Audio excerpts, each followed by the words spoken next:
Hi guys, and welcome to another episode of the Boxing Coalition. My name is Cam. Joining me tonight so far we got MV Chu, Kevin Horn, Daniel Lim, and I'm sure Ari and Leon and Joe will jump on later. Just want to mention a few things before we start. Firstly, on a sad note, Pritchard Cologne suffered brain bleed and underwent emergency brain surgery after his fight with Terrell Williams on Saturday. Our thoughts go out to him and his family. We pray he recovers fully.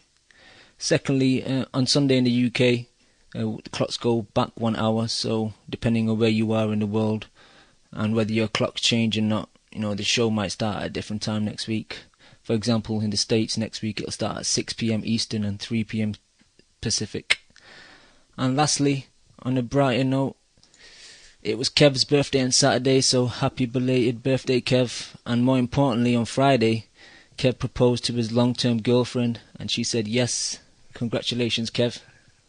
No doubt. Good looking out, Cam. It was a good weekend for me. Yo, Kev, we're going to be a happy couple, bro.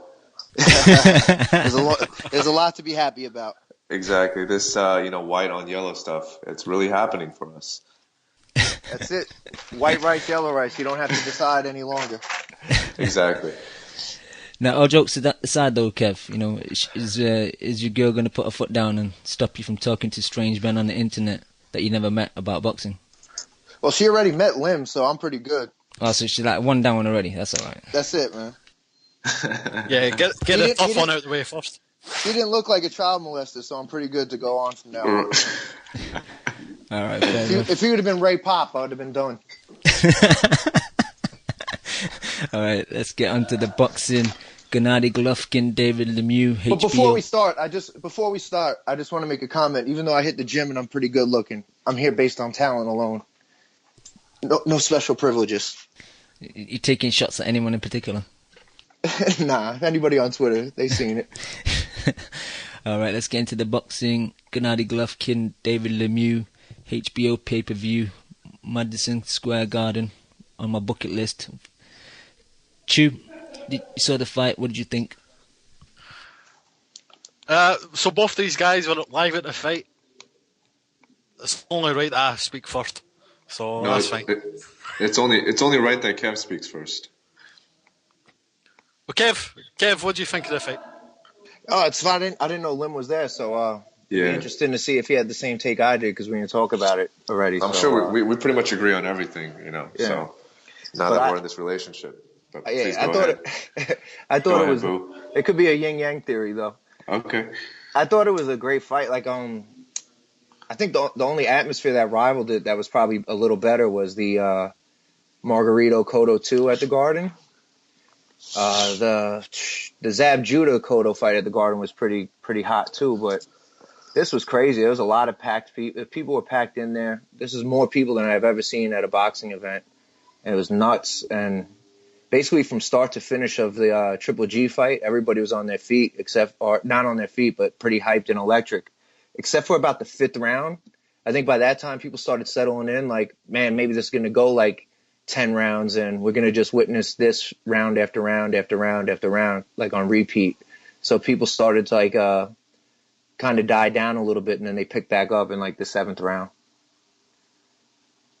But like I said, the first fight, the Roman Gonzalez fight, I actually had the best seats I've had in a while. Shout out to Segura for hooking me up. But I was on the floor, and those guys are just so small. Like, I couldn't see them. The top rope blocked their head, and the two middle ropes blocked their body. So my whole section is looking like, man, I wish they were playing this on the screens on top of the scoreboard so we could see what's going on.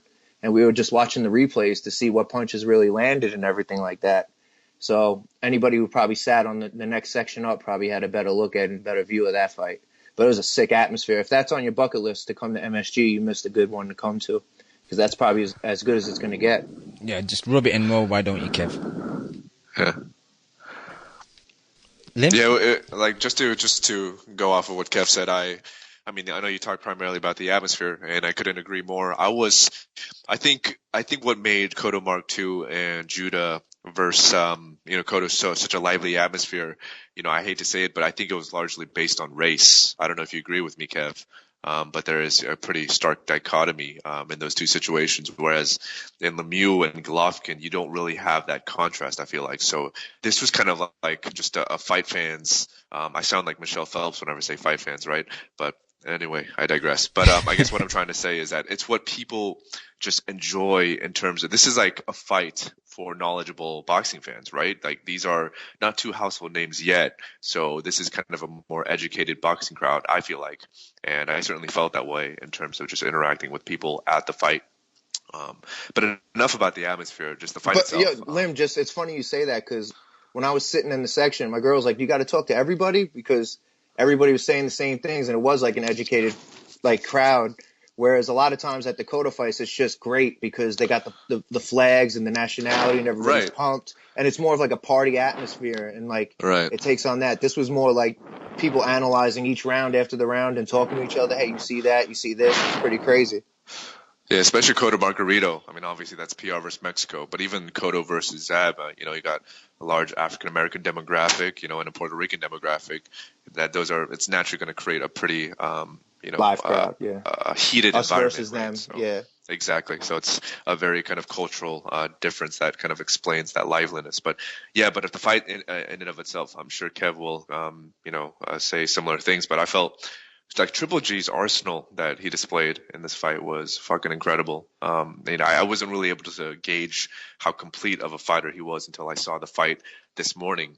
But I picked up on things that I was really amazed by. One thing is that Triple G, he's a thinker, and I know that's a very simple thing to say, but a lot of times, like first of all, he does that thing where he kind of he shifts his body to the left and he kind of lowers his head down, but he's just essentially baiting his opponent. And off of that, he can throw a left hook to the body, a left hook to the head, or just a straight right.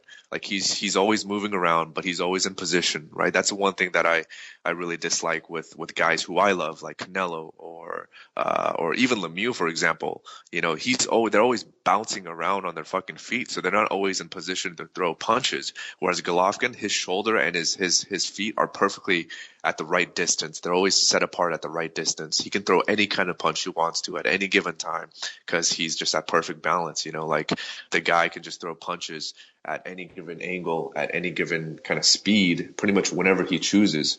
And I was really blown away by that. And I think he's the only guy that I've seen that can just change kind of the angle of a punch as he's throwing it, right? So if he sees something that he likes, he can just shoot a straight right. Or if he sees that his opponent has a high guard up, he can just kind of loop that around the guard.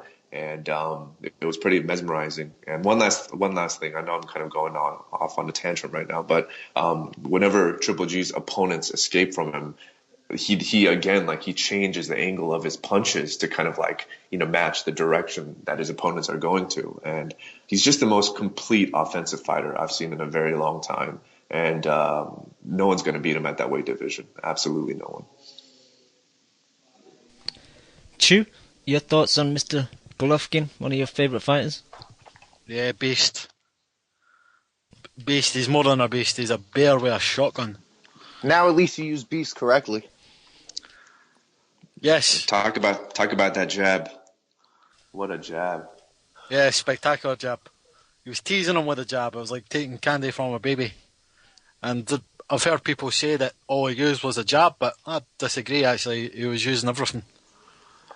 He was just setting up everything with a jab.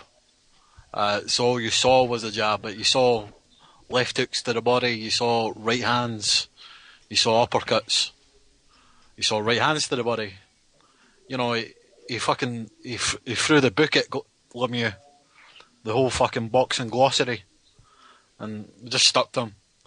Lemieux, I thought fucking Lemieux was disappointing, but I don't really blame him because, there was nothing really he could do.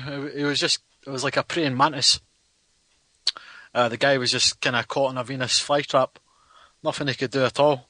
Although I will say that B-Hop, Bernard Hopkins, said after the fight that Lemieux should get a haircut. And it wasn't for aesthetic purposes, He doesn't care if Lemieux's got a mohawk or not. But every time Golovkin landed a punch, his fucking hair would be flying.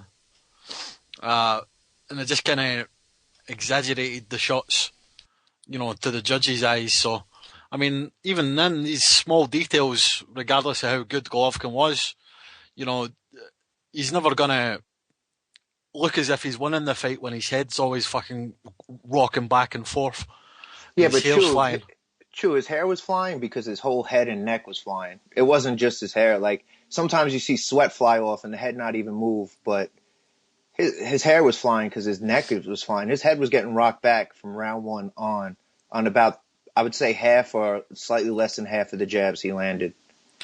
I agree, and I definitely agree, but it's just like even small details, like if a glancing shot lands, it flies. Yeah. And it's, you know what, he looked heavy to me, Lemieux. He looked, I'm not going to say the word fat, but he definitely looks lethargic, slow, sluggish, in particular just kind of flat-footed, like whenever we try to, in the rare instances, try to slip a jab and come inside, Golovkin would just take a little kind of gentle skip backwards. And all of a sudden he's in range for the jab again, and he was just kind of lost. He was bouncing a lot too, and I know he usually bounces on his toes a lot like that, but he was bouncing more than usual. But again, I don't think we'll ever really know what kind of shape he was in, because I'm sure he was really taken back. Exactly. I was just going to say, first of all, it was the environment probably, and second of all was after he touched Golovkin's leather for the first time in that fight, he realized that, oh shit, I have no preparation for this kind of fight at all. So what the fuck am I going to do in this situation? There was a pretty good Lemieux crowd there. Like, I happened to be in the section where there was more, I guess, where Lemieux might have had some block of tickets that were sold, or his Golden Boy might have had them like blocked off there to sell. And it's probably because it was right behind the media section or right next to the media section. But like, one guy was dressed just like Lemieux. I don't know if the pay-per-view showed him. He had the gray suit with the exact haircut. Every time they showed him on the screen, he would stand up and everybody would start cracking up. It was pretty funny. Maybe that was a real Lemieux. They were pretty. Maybe that was a real Lemieux, and like the one in the ring was like a fake version. Maybe didn't want to get beat up by Golovkin. He saw that countdown and he was like, "Damn, I'm not ready for this."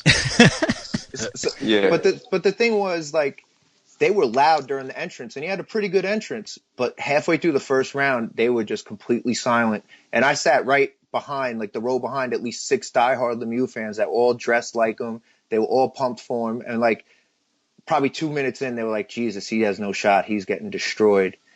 And to Lim's credit, like when you say his footwork, like, his front foot was always like placed like right in the middle of Lemieux's feet. So like, he could just simply get to one side of the head or the other, or one side to the shoulder or the other after throwing punches. And that jab was just, that was the best, most effective jab I've seen in a long time. But then I started thinking, like, Lemieux's not moving his head. His footwork's awful. So maybe the jab is just being accelerated a little bit by how bad Lemieux's footwork and head movement was. And we kind of knew that he didn't have great balance or head movement to begin with. So I kind of take that into account. That doesn't take away the effectiveness of it. And that's just very smart of Triple G. Like, if Abel Sanchez or anybody saw that in film, it was like, this is what we're going to do. We haven't came out like this in a long time. And we're going to just pump the jab for 4 or 5 straight rounds before we really start laying it on him. And that's a credit to them too. And another 2 things I want to mention. First of all, I think Golovkin has the best left hook to the body in the entire business, right? What about that right hand? That's not debatable. What about the right hand to the body that he loops around the guy's lead hand and lands every time? Like, it's unreal.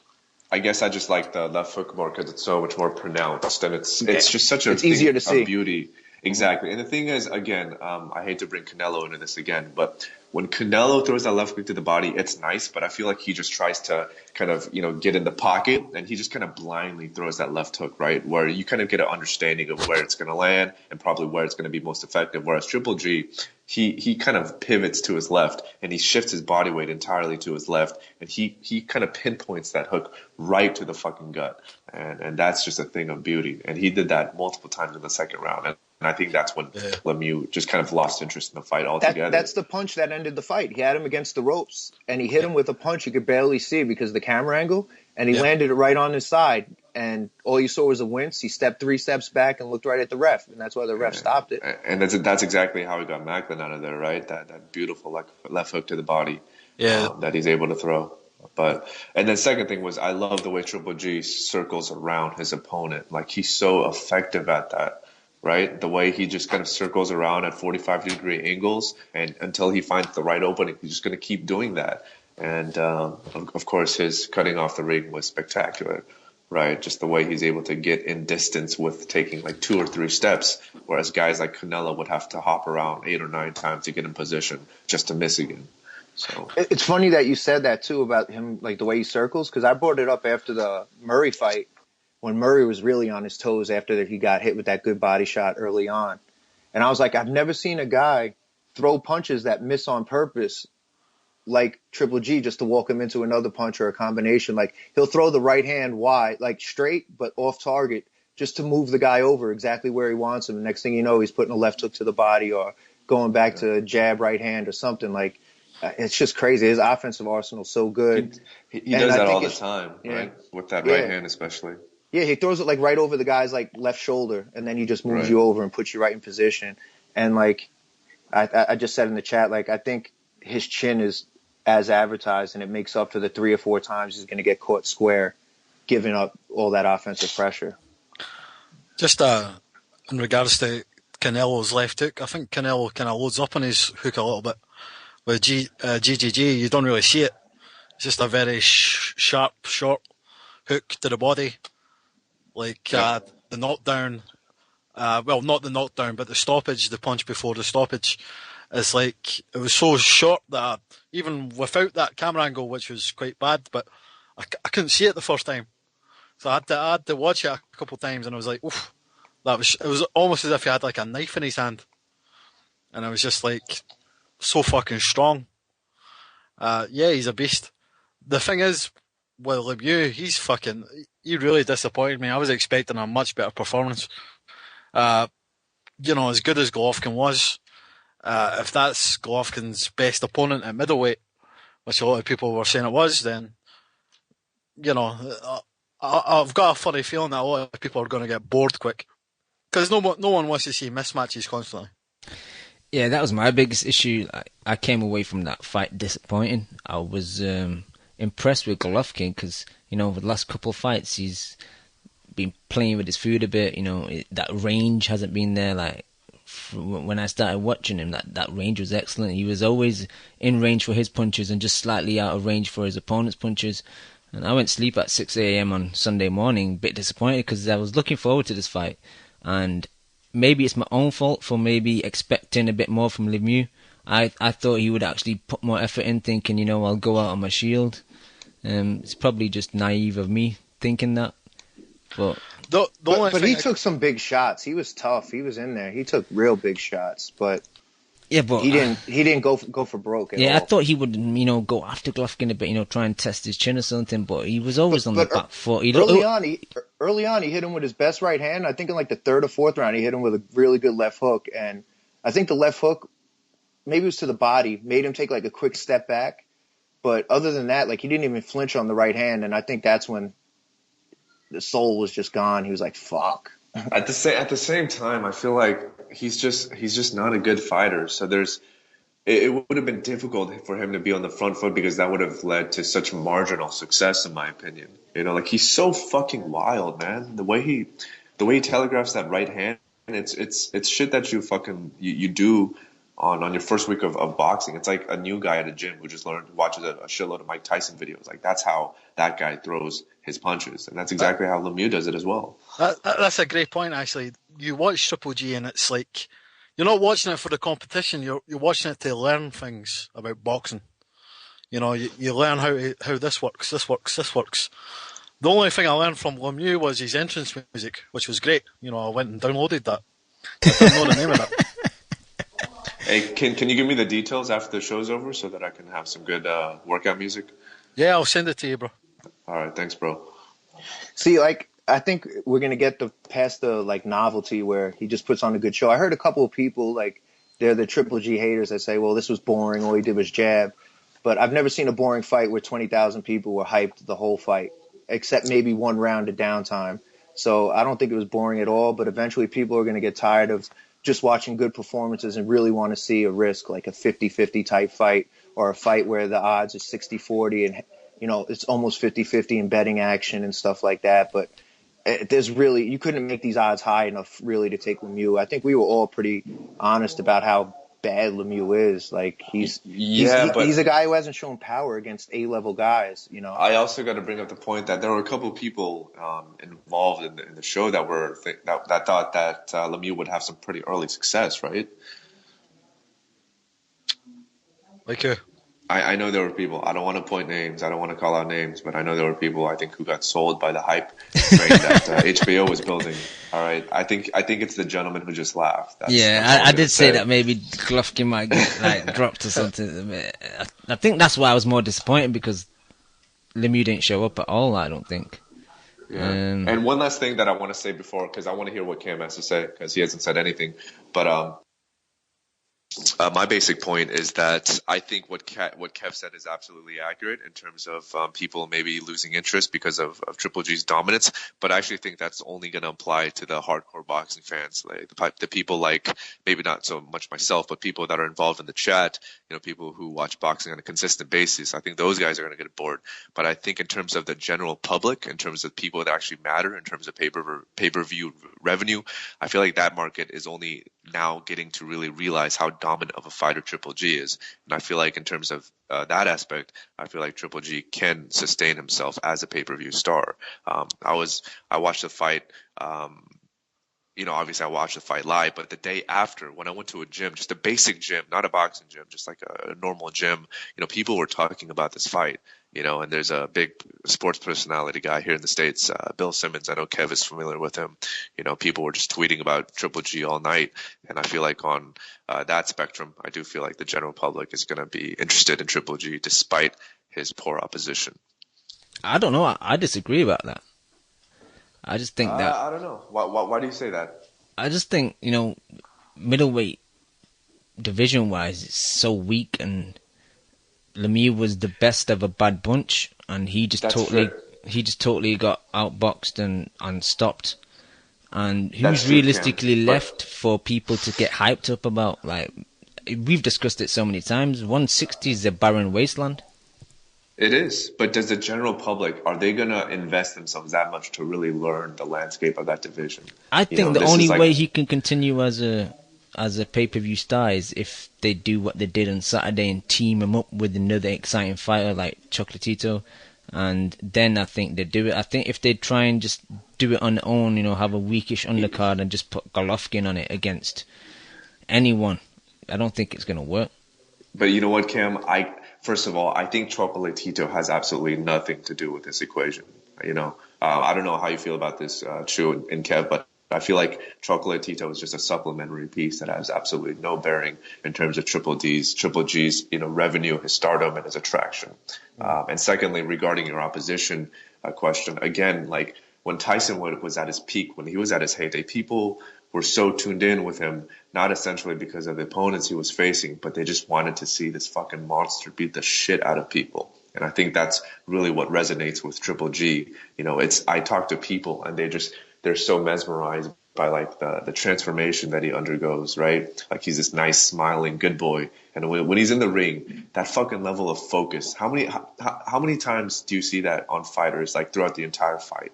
Like they're just completely zoned in on the target, right? It's like a lion hunting a fucking gazelle. Like it's fucking incredible. And those are the small things that I feel like casual fans really cling on to. It's not the details. Yeah, he's a nasty bastard as well. A lot of people are saying he's a nice guy, but he's not. I mean, he could have got disqualified. Should have got disqualified, to be honest. Should he have got a point at least deducted? Absolutely. We've seen people get disqualified for that before, so he's lucky. Yeah, that was egregious. But again, he's so focused on the knockout that, he can't see what happens a split second beforehand. It's a great shot, though. That body shot, man. Wow. Yeah, but what do you think, Drew? Like, do you think that, I guess Triple G's lack of opposition, do you feel like it's going to be that much of an impediment in terms of how much of a star that Golovkin can be? I think people want to see knockouts, just whoever it is, whoever it may be. Even if it's a bum, just line them up. I don't think Chocolatito regardless of whether he's on the undercard or not, is going to make a difference. He's just like a kind of, I mean, he's a great fighter, probably the best in the world, but he's just a novelty because of his size. People want to see Golovkin. The undercard could have been shit. That would have still sold out Madison Square Garden just because it's all about Golovkin. I just hope they keep doing what they're doing, making him fight 3 to 4 times a year, because if they kind of get him into the pay-per-view mode of fighting twice a year, then I think you'll see his kind of momentum slow down. You know, I mean, if he's going to fight all these average 160-pound fighters, make him fight him every 3 months or something. Let the momentum keep building. But you can't put those type of fights on pay-per-view. To get opponents in the ring with him, I think you're maybe going to have to. I just don't know who he's going to fight. I think he's going to have to go up to 168 no matter what, even though that's becoming a bit of a wasteland. Just because they're a bit bigger and maybe they can take his punch a bit better. Nah, because you're only going to 168 for Andre Ward, and he even can't make that weight anymore. So what's the point? You know, it's just, I would just hold tight for a year. There'll be a good middleweight around the corner. I'm telling you, Chris Eubank Jr. Give him time. All right, I don't agree with that at all. But I think going back to what you said, Cam, in terms of going up to 168, to me that's a terrible business move, because you're essentially getting yourself into the same problem that you're currently at 160. It's a barren weight division, so why add unnecessary risk when you're going to go through the same exact problem that you're facing right now? Because I think it would make for more exciting fights, which I think would build up his stardom even more. Right, but I don't agree with that, because I feel like fans, like Chu said, they want to see absolute demolition, right? They want to see one side or the other. They don't want to see competitive fights if it's against guys they don't know who.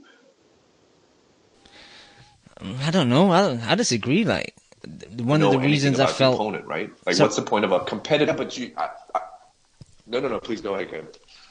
So I think you kind of zoned out a bit with the delay on your Skype. I was just going to say that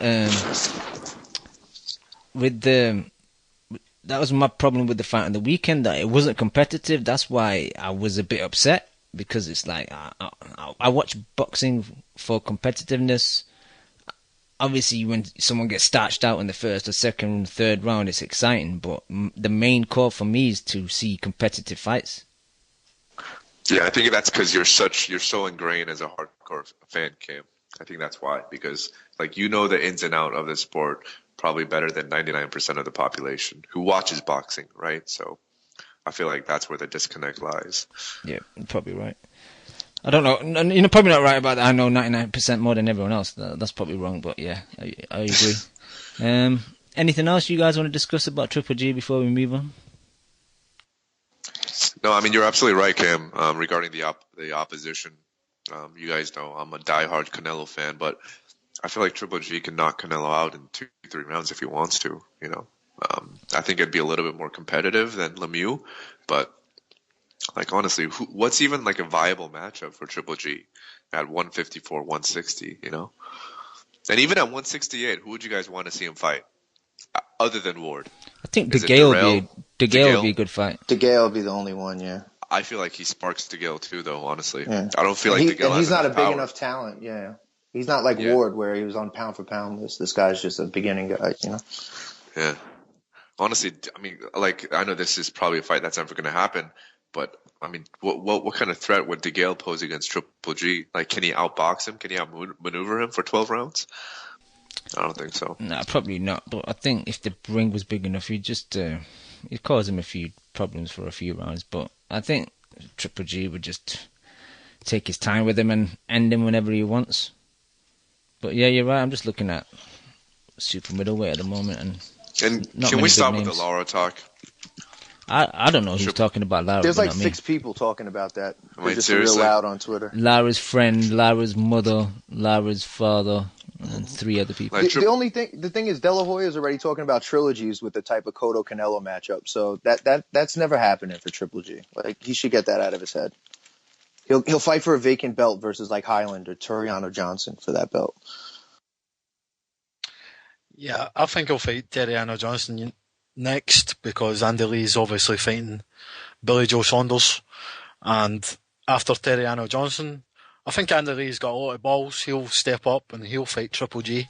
Well, So I expect that. he already signed up to fight him, didn't he? But then Triple G's father passed away and the fight got cancelled. I mean, yeah, exactly. I think of anybody, Andy Lee's got the best chance because of his reach and his power. If a guy gets bullied and beat up by Chavez Jr., he's not lasting at all with Triple G. And he was getting beat up by Jackson as well. Yeah. But I heard from a pretty good source that when he signed the fight Quillen, that he basically had to sign up for another 2 or 3 fights with Heyman. At least 2, so he's got at least 2 more fights. So, like, if that Lee fight's happening, what's it happening at the end of 2016? No, that's the fight we're looking forward to? It's happening... What, Lee and... Sorry, which fight were you talking about? Lee and Triple G, as Lee will be locked up versus Heyman fighters. Yeah, true.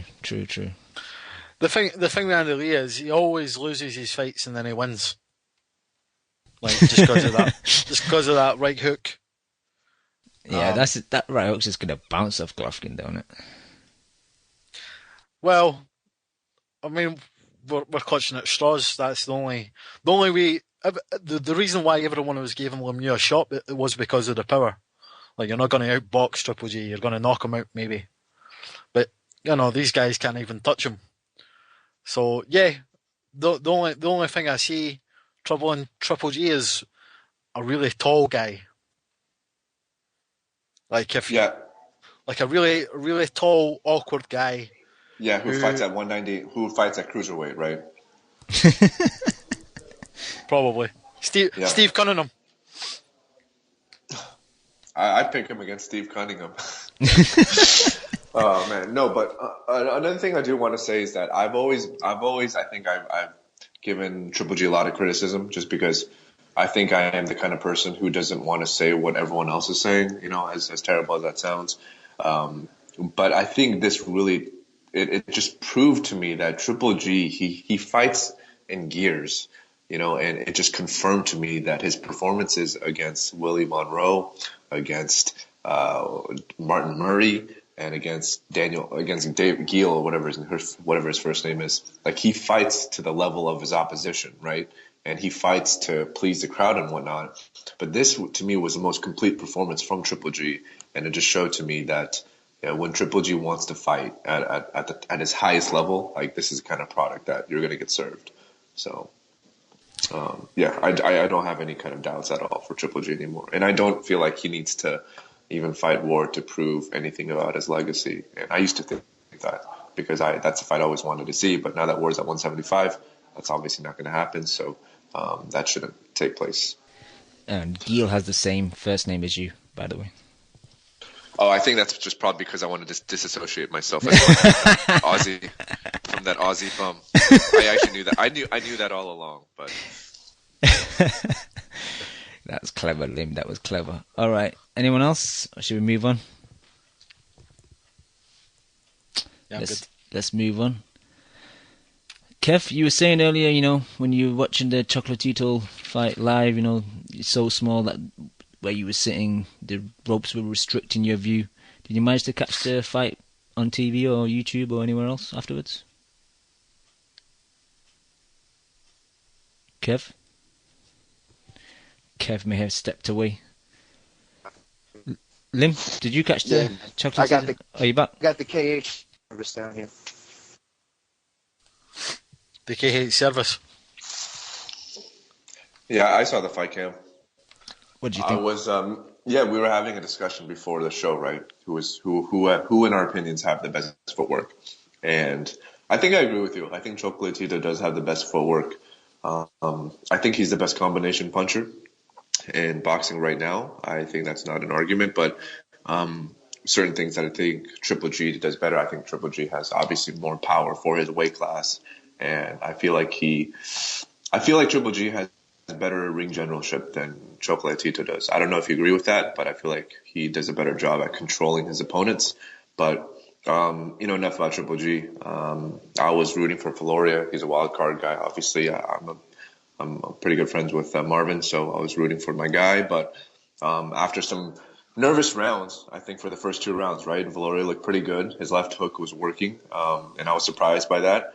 But then Chocolatito just fucking ran through him in the next 4 or 5 rounds or so, and it was pretty brutal. And yeah, I think Chocolatito is fantastic, but to me, I have a hard time keeping up with that weight division. So I think that's pretty unfortunate. Yeah, I really enjoyed his performance. Kind of contradicting myself because I was saying I don't like one-sided fights, but you know, he brings so much to the table. The combination punches, as you said, his footwork I thought is excellent. The way he kind of just spins and changes the angle and then throws combinations. Even like the 45, he throws a lot of 45s just at the angle, catches the uppercuts. That short little right hand that he hit Viloria with that kind of dropped him, and he sprung back up, but he was hurt. And I just like his personality as well. I know it has nothing to do with boxing, but you know, Chemo sent me a image on Twitter today, and it was of, you know, Chocolatito, you know, going up to Viloria afterwards and giving him a pat on the head and giving him a hug just straight after he's just been punching him in the face, man. And it's nice to see, you know, that even though it's boxing and they're trying to win, these guys have still got hearts, you know, and I like to see that type of stuff, man. But yeah, I'm like, you know, like I think I've only seen one Viloria fight before this. I've seen probably about 7, 8 Chocolatito fights, so I'm not the most accurate person to kind of discuss the rest of the weight. I spoke to Naoto, he said that, you know. Hey, Cam, do you watch The Bachelor? Do I watch the what? Bachelor? Yeah, just because I know you like the sentimental stuff, so I figured. Nah, I don't watch that. That's a good show to watch.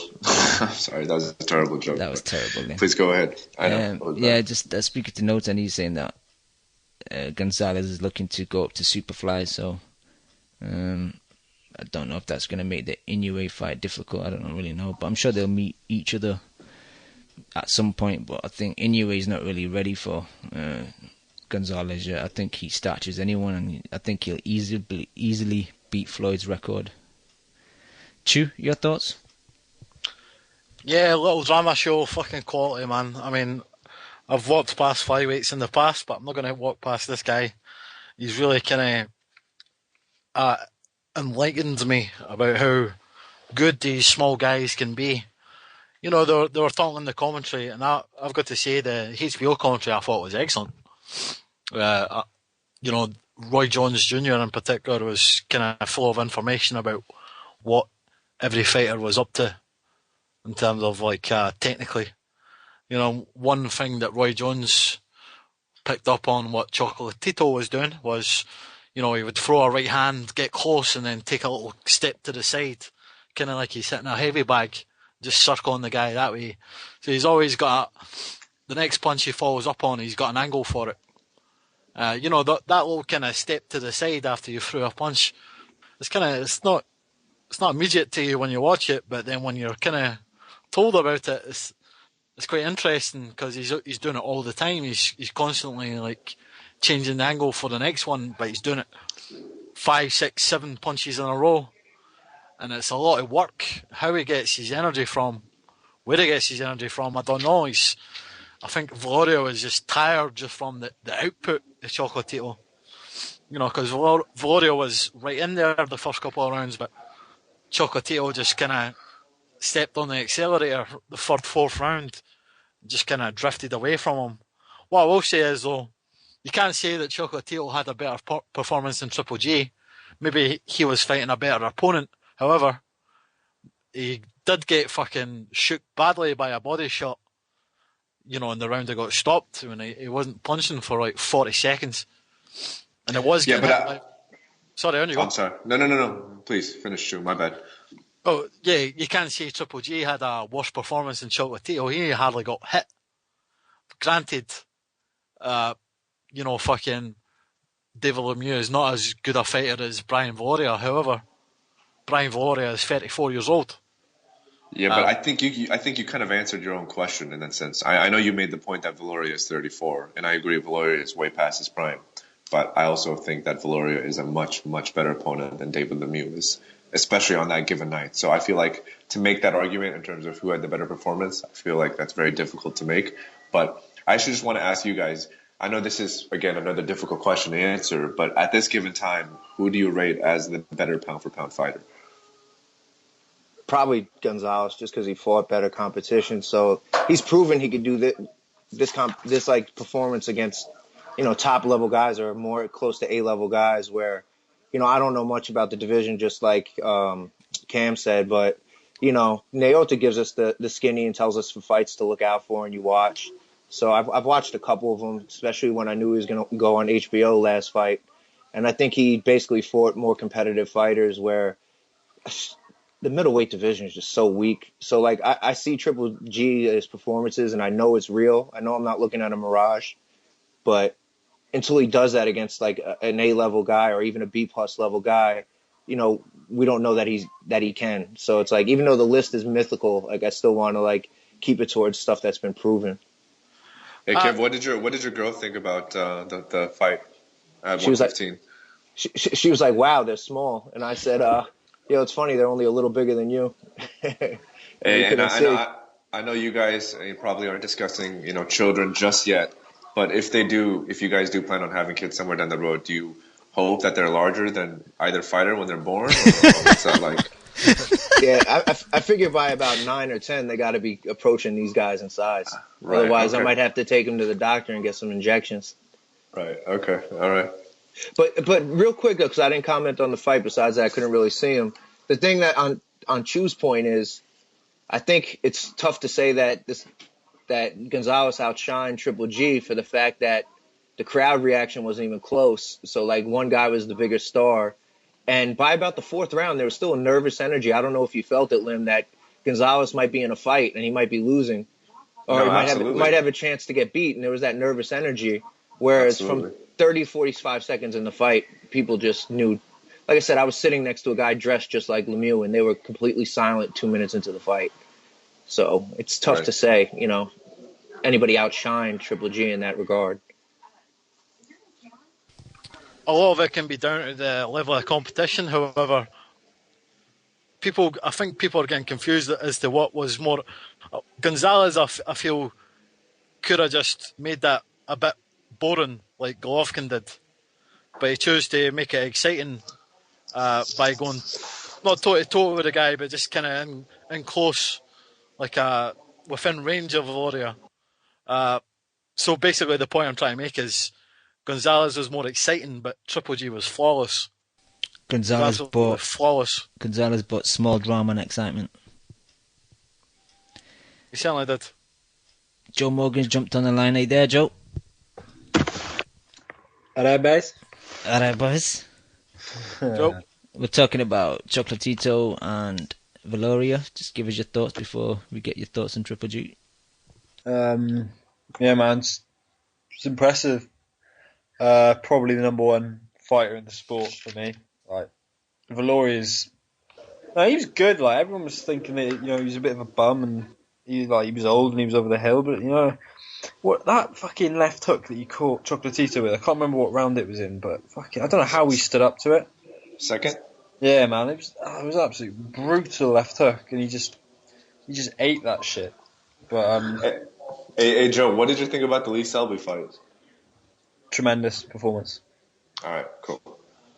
Yeah, mate, I'm just well impressed with Chocolatito. Hopefully, I heard after that Loeffler had signed him to K2, which was it's a pretty good move. At least he's got like a fairly mainstream promoter behind him. I don't know if he could have if he could headline his own show. I think GGG's undercard is perfect for him right now in terms of his exposure and being associated with Triple G. I'd like to see him stay on his undercard. I know people are like, oh, well, go on. You should be big enough to have your own show. I think he does more harm than good than if he goes off by himself. But if he sticks with Triple G, stays around on his pay-per-view undercards, he's only going to get bigger because they'll both make each other bigger, if you get me. So, great performance. Hopefully, the Estrada rematch happens next year sometime as well. Yeah, he'll never headline a card, ever. You look at PBC. He's too short. Small. Yeah, he's too small. He can't reach the height limit. I know, but that's perfect for him on Triple G's undercard, man. That's like the most coveted undercard spot in the sport right now, and he's got that tied down. And he should just, take what he's given and be happy with it. It was only 2 years ago that he was struggling to get onto fucking Showbox or HBO After Dark or some shit, innit? Yeah, he's reaching. Yeah, no pun intended. He's basically just what the best thing is for him is what you said, to be on Triple G's undercard. However, you look at PBC, they put better, smaller guys on the undercard, and they put the bigger guys on, regardless of how shit that fight is. Which makes you, it just kind of shows you. I'm sure the PBC do a lot of fucking research into what fight fans want, and I think most fight fans like bigger guys, even if it's fucking two bum heavyweights. I'm a hardcore boxing fan. I don't really care as long as I see skills. However, at the end of the day, he's a flyweight. True, I think that perception is starting to change though, because of the fact that the most popular fighters recently have been like welterweights, so it's getting away from the heavyweights. So it's like it's an easier transition to go from like Mayweather to Roman Gonzalez, as opposed to like Tyson or Evander Holyfield down to Roman Gonzalez. And some of these little guys are bringing power, whereas before it seemed like every time you watched a fight at 122 or 112, guys would trade 100 punches around that they threw and land 50% of the punches, and nobody ever got hurt. So it was like the same thing time after time, and there was no threat of a knockout. Whereas now that it seems to be more consistent with like power and people getting hurt. Yeah, I wanted to ask you, Kev and Dan, since you were there in the arena, the biggest pop from the crowd I heard was for the heavyweight fight. Like in any of the fights. Well, maybe the Triple G fight, maybe he got a bigger reaction, but I heard a bigger crowd reaction from the heavyweight fight. Some of the punches landed than I did the Roman Gonzalez fight. I wasn't there for the heavyweight fight. Everyone loves heavyweights though, innit? Yeah, me neither. I wasn't there. You casuals. Yeah, I showed up for the two fights. That's it. Yeah, me too. I had to sit through 3 bum fights in the Aviator the night before, so I wasn't making that mistake again. Yeah, I was going to say, Kev, you get engaged and you take your girl to 2 fights as a present. Yeah, that's why I chose that day, I guess, to get engaged, so I could sucker her in to come into boxing 2 nights in a row. Or in return, that's how you know it's a girl to get engaged to, because she'll go to 2 boxing nights in a row with you. Yeah. Right. When you watch the Chocolatito, if you sit on one of those ringside seats, you can't even see him through the ropes. That's what Kev was saying earlier. You missed it, Joe. You're saying from his angle because he had floor seats, so you couldn't really see him. Yeah, my bad. Yeah, our whole section was saying that. Like, they noticed it right away. So who's watching TV? We were trying to look up at the screen. Oh, my bad. Who said Lim? Was that you, Joe? Yeah. Hey, come on, man. I want you to really analyze Selby's performance. That's all I want to listen to. We'll get to that. All right. That was probably me. I was actually sitting behind a guy who was like a wrestler or a UFC guy, and he said he couldn't see shit, so he was just looking at his feet and just getting impressed by Roman's feet because the top 3 ropes just completely blocked him. But I talked to somebody on Twitter. I talked to someone on Twitter that was sitting like halfway up on the 100 section. So you get to look down on it, and he had a perfect view. So, you know what? That's no big deal. But I guess if you're paying the most for your buck, and I was sitting next to guys who paid $500 for their seats, and they were like, "Fuck, I can't even see shit." You get a good view of the footwork and nothing else. I know this has absolutely nothing to do with the fight, but I was watching a Fight Hub video where they were showing Roman Gonzalez training before the fight, and he was running on a treadmill. And he was running against this middle-aged woman, and she was like 4 inches taller than he was. And she's just like this random woman getting a workout in, and she just kind of looks at him like he's nothing. And I just thought in the back of my head, like, this is probably one of the 2 best pound-for-pound fighters, and this woman has absolutely no idea who he is. I actually seen a video of Viloria doing some skipping during the week, and I thought, I saw that. He's a beast. He's a if he was if it's a contest of skipping versus Chocolatito, I'm sure that like Viloria would KO Gonzalez, man, because he's a beast. But unfortunately, it wasn't. Joe, just going back to Triple G, your thoughts on the fight? Oh, I got a lot of anger, but towards the people that are shitting on GGG. What the fuck is wrong with those people, man? It's mostly the Floyd nut huggers that fucking are pissed off that there's a guy out there that's as good a defensive boxer but deals out more punishment than their boy. That's a great point.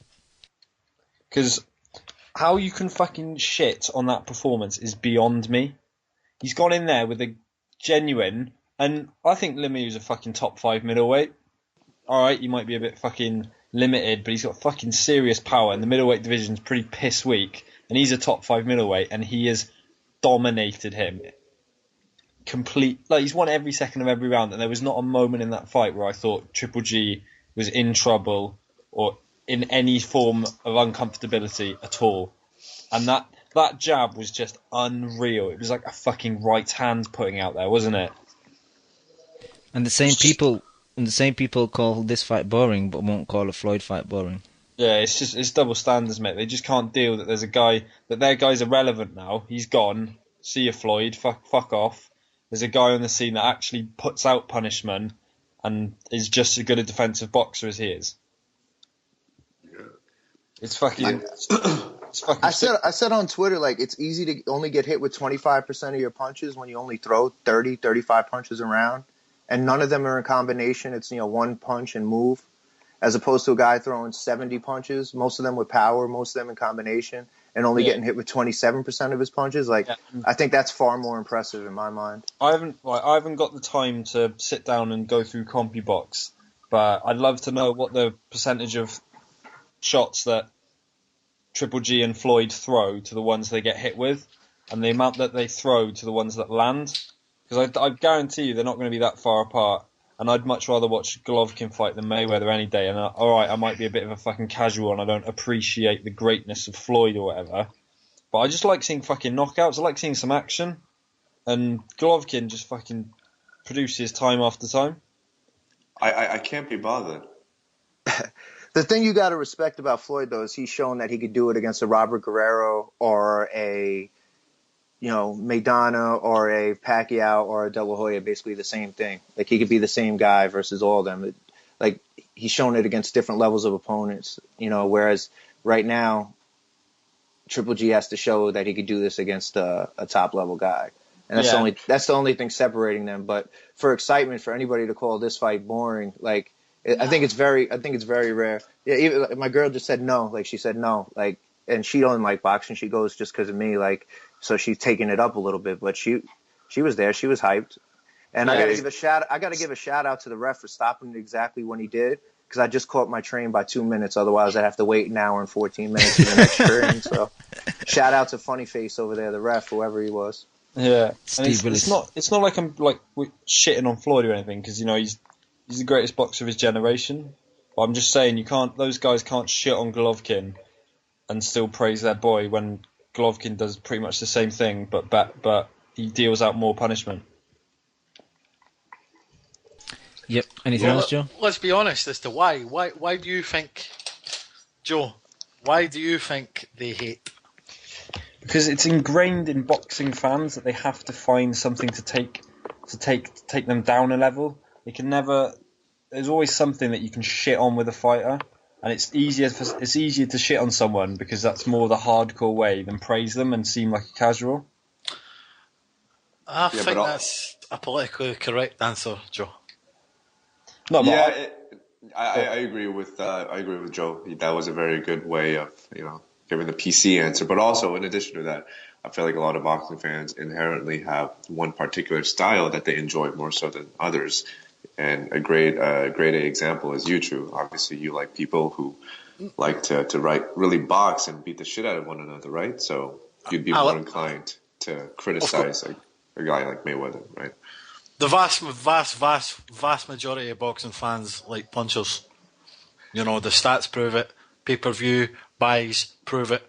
The definition of a good fight is, did we see a knockout? You can't say pay-per-views prove it because Floyd's moved more pay-per-views than anybody else. And you can't say stats prove it too, because what stat is there? Have you conducted a survey asking every single person in the world what their preference is like? I think Floyd's an anomaly. I think we've saw nothing before. Okay. And we will see nothing after. But because Floyd has soaked that dry, that fucking well of good spirit that the boxing fan had. Okay, come on. There's absolutely no way for you to make that judgment. Okay, so I think. So wait a minute. Pernell Whitaker was Okay. somewhat a similar kind of style to Floyd. Why wasn't he pay-per-view? The answer was because of Floyd's persona. Okay. You know, And why can't there be another person in about 5 to 10 years who have the same persona and a similar boxing style? yeah, but they're going to need to forget about Floyd, I think, because I think people are just bored of that style. So yeah, maybe in 10 years, maybe. Okay. I think what I can't recall anyone with Floyd's style being pay-per-view or being as successful as him. I mean, at the box office. That's the point I'm trying to say. Historically, it's always been punchers, and in the future, it will be mostly punchers.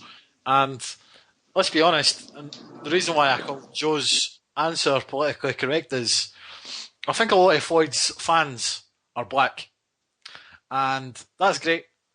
However, I think a lot of them thought that Floyd was getting shitted on because he was black, which isn't true. It was just because he was boring. So therefore, they see this next guy coming up who's a puncher. He's like the next in line to take Floyd's throne, and he happens to be a different complexion. So therefore, they're shitting on him, probably because of what happened to Floyd. You know, a lot of fans were picking on him for, you know, it could be racial reasons, who knows? But for me personally, it was because his style was fucking boring. Yeah, it's true that, you know, they probably feel Floyd wasn't treated fairly. That's why they grinded on somebody else. But I do also feel if the amount of people who watch Pacquiao Mayweather watch this fight, the feedback would be a whole lot better, put it that way. And this is like a level well below. But I still think the feedback would be far more better about entertainment. And it's just boxing, though. Like, people want to be politically correct, but boxing is the most, like, racially or nationality motivated sport. Like, you got Mexican fans, Puerto Rican fans. Everybody supports their fighter, no matter who it is. Like, look at my boy. Like, they have to promote him as Irish Shawnee Monahan, but he was born in friggin' Long Beach, New York. Like, granted, his parents were born over there and stuff like that. Still, he was born here. But it's better to sell a white Irish guy in New York as opposed to just a regular Long Island guy. Yeah, I mean, you see the name on the ticket, Irish Shawnee Monahan, you're going to get a certain sale as opposed to Sean Monahan. Like, it's different. I don't know. of course, every Irish boxer, whether they're actually Irish or not, as in born in Ireland, we're going to call themselves Irish. You know, I mean, who is it? Eamon O'Kane, did he not call himself Irish? Or the fucking white Roberto Duran? You know, it's all about a person, looking towards a certain demographic. You know, he's not going to call himself the white Willie Pep and get sales.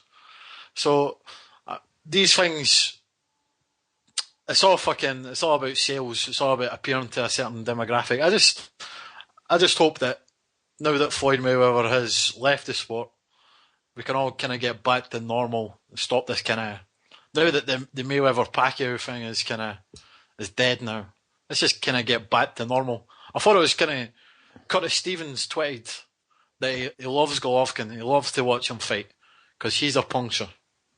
You know, that's great. You know, I'm telling you, everyone who loves a puncher, doesn't matter what your background is. I know, but I think we've digressed a little bit here down a different street. But essentially, the point I was trying to make was, I just can't get my head around the Golovkin hate, because if you're a boxer, you're a big fan of the boxers, Golovkin is just technically so perfect. I mean, he's not some sort of absolute weapon that just throws bombs and just hopes and connects with a few of them. Picks his way through a fight, comes out with a piston jab, cuts the ring off, shifts his way in and out of range, and it's just unbelievable to watch. And then he pleases the punches as well, because he's got lead in those gloves, mate. He just destroys people. So it's quite hard to see how people can actually hate on him without it being some sort of, you know, I'm not going to say it's racially motivated, because I refuse to believe that people like that, even though I understand it does happen, but I just think that's complete bollocks. You should just like a fighter because of the way he fights or whatever. But I just can't see where you get the hate from Golovkin. I mean, he hasn't fought anyone. Well, it's not like he's ducking anyone. He's trying to fight everyone. If you offered him Cotto and Canelo on consecutive days, he'd fucking bite your hand off for it. He wants these fights, and I got nothing but love for Golovkin, mate. He's trying his hardest, and I just don't see where the hate comes from. In reality, though, he never tried making the Ward fight. I don't think Ward tried making the fight either. Even though HBO wanted it, neither fighter ever tried making it. And both camps are trying to make it seem like the other's trying to avoid it when they both are guilty of really not wanting the fight and using each other to build themselves up. So, I think people don't realise that Ward's gone, man. He's light heavyweight now. They're too far apart. Golovkin's he's not a big middleweight. I mean, he's a pretty small middleweight. I think he makes 154 better than he makes 168. And Ward's going up and up and up, and he's going to make 175 real soon. So I think the whole Triple G being a small middleweight's overrated. That he would be a very small super middleweight, but he came in the ring at 170, and the reason why his 30-day weigh-in this time was 165 as opposed to 170 last time was, he's towards the middle of the year where he's 2-3 fights in, so he never gets out of shape. He's in shape.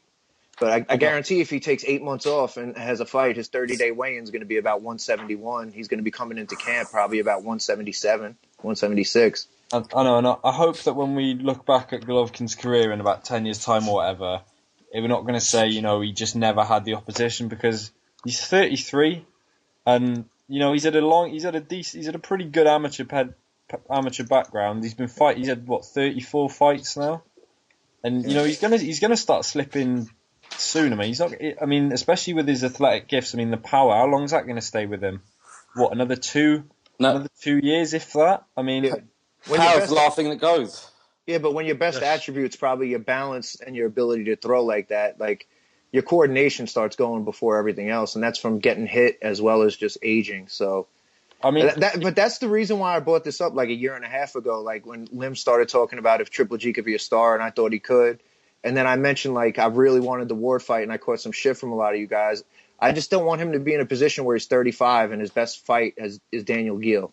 I know, that's why I thought there was urgency around it. Yeah, you know what I'm saying? Yeah, if he doesn't fight someone in the next 18 months, then we're going to say that we never saw him at his prime, because when he gets to about 35, 36, and he gets beat, we can always say, well, you know what, if you'd have fought him 18 months earlier, it might have been a different story. And I just want him to fight a Canelo or a Cotto, even someone like a DeGale, who I think is probably the best 168 fighter at the moment. Just fight someone that's truly, truly elite. Yeah. But I mean, I think that's overrated, because look at Joe Calzaghe.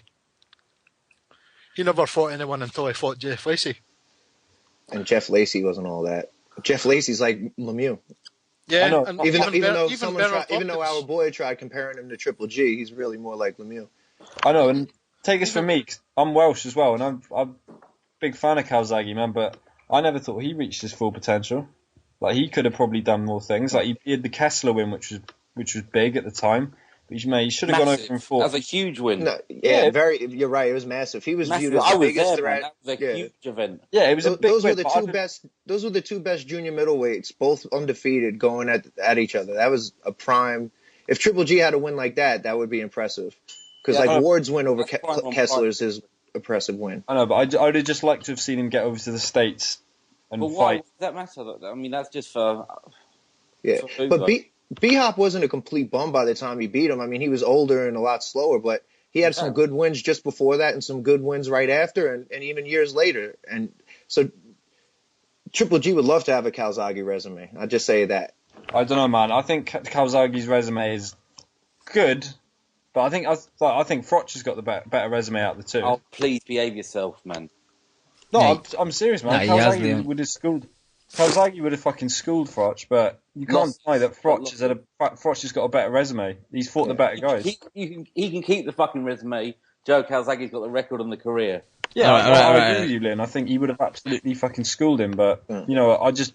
It's not. It's not worth talking about. The better fighter is the better fighter. Yeah, but the main point is that I just want GGG to get that defining fight before his prime goes in about 12 to 18 months. And the criticism on Triple G is... What are you talking about, 12 to 18 months? He's 33.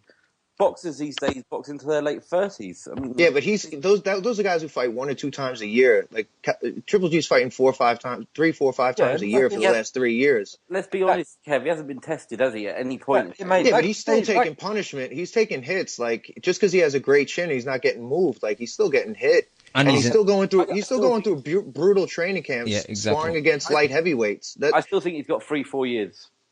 Personally. All I know is like just from being around somebody that's in a camp and to see how hard they actually work and how much they go through, like you only have a few of those really prime top-notch camps in you. That's why a lot of people only get up for those 1 or 2 fights, those 3 fights where they're at their pure best, like a Tyson versus Spinks. Because it's hard to peak going through 7-8 weeks of beating the shit out of your body and losing weight. Like it's very hard. And I don't think he has that in him at this age. Like at 35, he's going to go through his most brutal camp to fight his best guy. Like that's going to be tough. But this is just all hearsay. I mean, it's we should just. I don't know what I've missed, but we should just be enjoying his career, and it's how good it is to watch him fight and how talented he is. I mean, but we are though. He's getting 1.2 million views on HBO. He's getting 20,000 people in stands. We're watching. We just want more. Like we just want more, and we're going to continue to watch. I want Canelo. I want that fight so bad. And the sad thing is, he like, schools Canelo. I mean, I just think that's an easy victory. If I'm honest, after what I saw on Saturday night, even though I knew he could fight like that, and fans of him all knew he had the potential to fight the clever fight he fought on Saturday. Yeah. But I just think that Canelo would have nothing for him personally. Do you want him to fight then?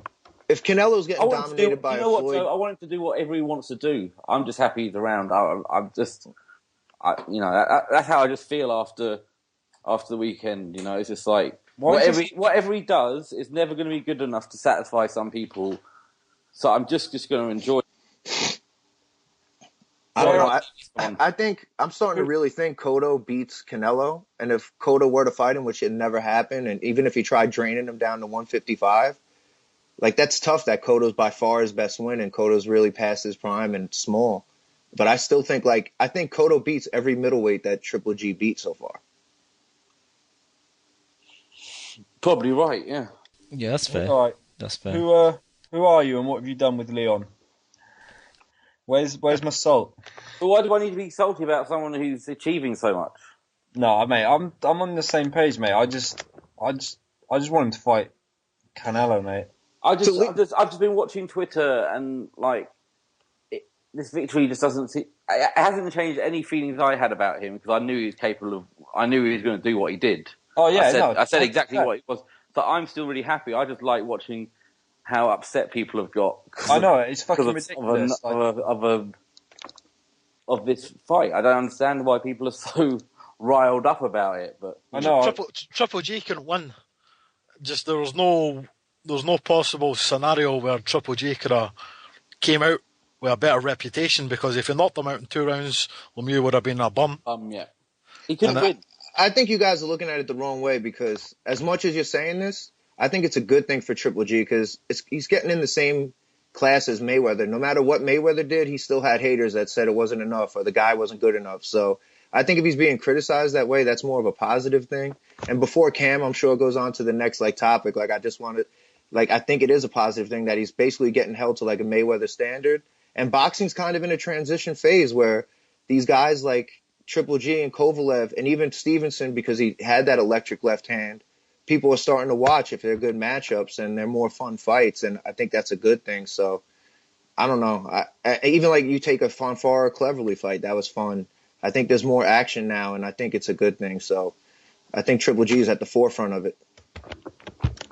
And it's not like casuals are gonna watch that fight and go away and think, oh, boxing shit, that was proper boring.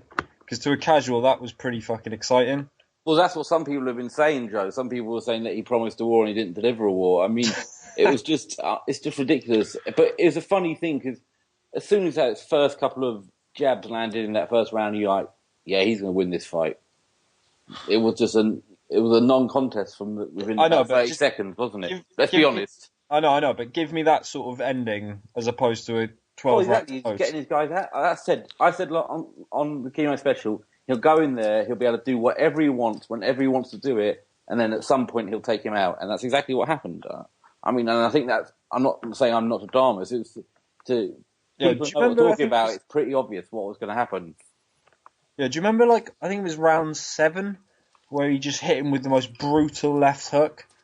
I think they both hit him at the same time, but Golovkin's was about 10 times harder than Lemieux's. Yeah. That was just brilliant. I love that, mate. That was the shot that was pictured. It was on all the newspapers. Like, I was reading all the news reports. It's not often that boxing gets coverage in newspapers, but that was the shot. You know, it's all over Twitter as well. You know, Lemieux's got blood spurting out his mouth, and fucking Golovkin, because Golovkin blocked Lemieux's shot with his right hand, and he fucking gets the left hook. You can't say it's a boring fight when you're getting stuff like that. And he dropped him with the body shot as well, which is just beautiful to watch. All right, I need to jump in because we burnt like an hour and 15, and we still got loads to talk about. I just want to Is that you've only done the first fight? Yeah, 2. We've done Chocolatito as well, but I just want to get your thoughts. If you got anything else remaining on Triple G, and what were your thoughts on Chocolatito? Chocolatito is just a joy to watch. That's all you can say, isn't it? He's just. Where is Leon? These are 2 of my favourite fighters, so you know I'm not going to be salty about them, am I? But they're exactly they're just both the style of fighter that I like, and it proves, you know, and I loved watching Golovkin prove that he was more than this puncher, and I loved how that seemed to upset the people who like boxers. That's the thing I found. So the most interesting thing I've found about the whole fight was the reaction to it. And that's been the most fascinating thing, because we all knew what was going to happen.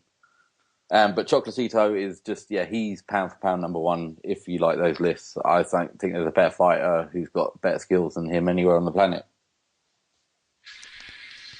Cool. Let's move on then just to the undercard. Luis Ortiz, the heavyweight. The real King Kong versus basically a big fat version of Mau Alpha. Like, I don't know if you if you guys have seen a picture of Mau Alpha and you see a picture of Redondo. They look very similar. No disrespect, Mau, if you're listening. But it was a nice stoppage, man. His weight? Oh, the stoppage was amazing, Cam. Yeah, he kind of did a wrestling bounce off the ropes, and he just ran onto that. Was it a left hand, wasn't it? Because Ortiz is a southpaw. So right hand, yeah. Right hand, yeah, massive right hand. And I don't know, man. I like Ortiz. I think it's the 3rd time I've seen him. I seen him in the KO'd fight when he knocked him out in the first round, and then got banned afterwards for some illegal steroid or drug test or whatever. But he's fun to watch, man. I think he caused a lot of heavyweights issues. Anyone else see it? Yeah, I saw it. He looked good, but the opponent was no good, was he? No. So, I love the wrestling move. That was one of my favourite knockouts of the year, just because of the wrestling move. He did literally. I thought he was going to clothesline him. That's what I thought. Yeah, it was good though. But I mean, it was another. The card was a bit one-sided all the way around, wasn't it? Yeah. Really. Felt like a great event though. It looked great. I'm sure Kev's probably already spoken about it, but the atmosphere looked amazing in there. Even for that fight, the people seemed to be into it. Yeah, obviously Kev the casual and Lim the casual weren't there at this time, so pretty disappointed with them. But Trudy, you saying you saw it? Yeah, the punch that fucking stopped the fight was like a left hand to the top of the head. I mean, it don't look like much, to be honest. I mean, don't get me wrong, I wouldn't want to be punched by that, but the punch that really fucking ended it was the punch in the round before, the right hand.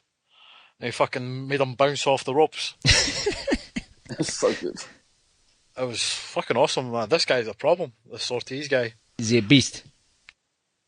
He certainly is, and I know the guy he was fighting was garbage, but just hearing the commentators say that they've called out Jennings, they've called out Wilder, they've called out all these guys, and no one wants to fight him. And I can see why, because he's a fucking problem.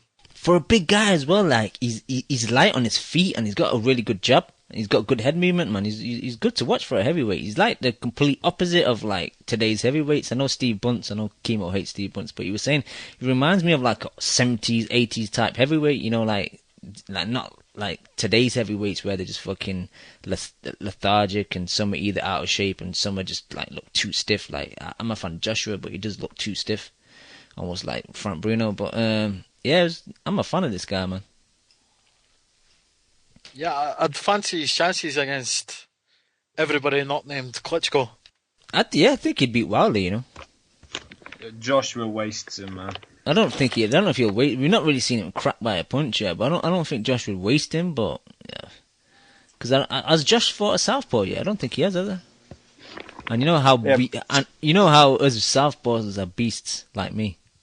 But there's not many southpaw bums, so that's probably why Joshua hasn't fought anyone. There's a few. We were supposed to get Ortiz Stavern, right? And Stavern like backed out. And Jennings backed out, didn't he? Both of them. I think I'm not 100% sure. I thought it was Jennings first, and then Stavern. I think Jennings might be next. That's what I kind of heard on the grapevine, but I'm not sure. Oh, like the commentators were saying, nobody wants to fight a Cuban southpaw heavyweight who can punch. Yep.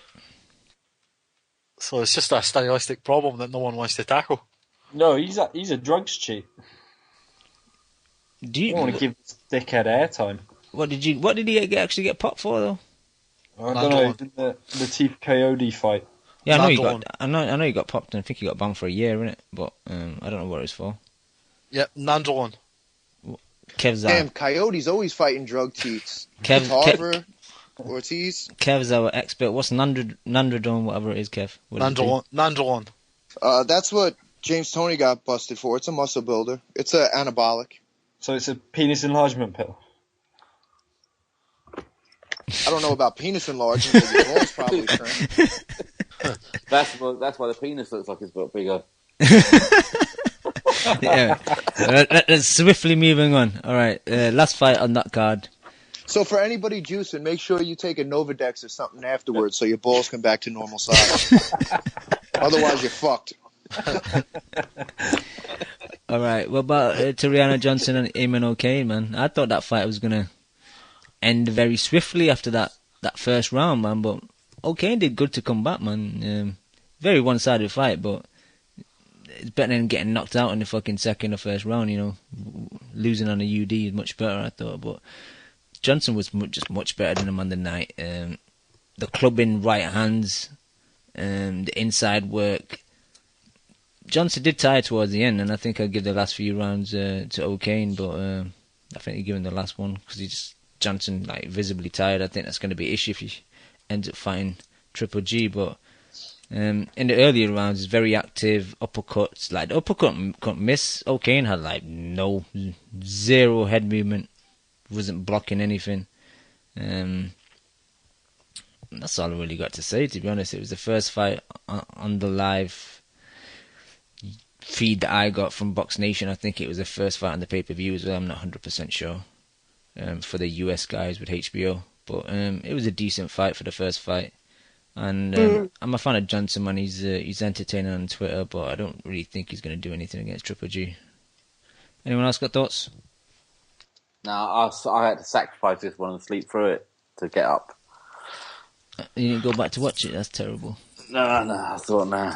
I like Johnson, man. So good fair. He's going to he'll be the next one getting iced in Monaco, won't he then? Yeah, for his annual Monaco appearance. Yeah, we'll get that. I don't mind that. We'll get that at 8 o'clock on Channel 5. I'll take that.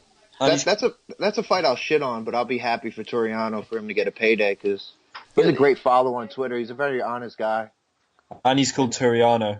What a fucking sick name. That's a name. Yeah, he seems cool as hell. Like, I talked to Curtis Stevens after he fought him. He was like, he said if I fight him again, I'll have to spend a lot of time like sparring Shawnee because they fight just reckless and coming forward the whole time. So, but Toriano is just like he said he was in phenomenal shape. Like he wasn't even breathing heavy throughout any part of the fight. I've got the impression that Toriano's got a couple gears to go up. Like you've not, as good as he was, you've not seen the best of him. I don't know. I think he's decent, but I disagree. I think we've kind of seen the best of him. I don't think he can that's his style, kind of up close, uppercuts, clubbing right hands, some of them behind the head. I think he's slightly too right hand happy, like he'll double and triple like short little hooks, but sometimes he slaps with him, like the upper part of the glove. He is a bit of a slap axer. I think maybe he could use the left hand a bit more. But he's fun to watch, and he's got a big forehead as well, which is always entertaining. Quickly before we move on, shout out to the Golovkin Lemieux ref. Oh man, Steve Willis, man, TBE ref, man, he's my favourite. he's class, isn't he? Yeah, the facial expressions. Like, did you see when like Golovkin hit with a big left hook, and he was like, yeah, that's been going around on Twitter. That was awesome. All right, I want to talk about Peterson. Who actually saw the Peterson Diaz fight? Nah. Yep. No one saw the fight. Nope. I'm not watching domestic level fighting. No, this was an excellent fight, man. You guys missed a gem. Yeah. Well. Felix Diaz is my like new favorite fighter, man. This guy was awesome. Southpaw, obviously. I think he won a gold medal in Beijing for Dominican Republic. It was probably his biggest fight since he's been professional, man. And I thought at times he was schooling Peterson, and I'm a fan of Peterson. I like the way he fights. I like his pressure he puts on. You always think Peterson should box, but he always tries to fight on the inside, but he kind of gets away with it, and he can kind of do both. But this guy, man, his footwork was excellent.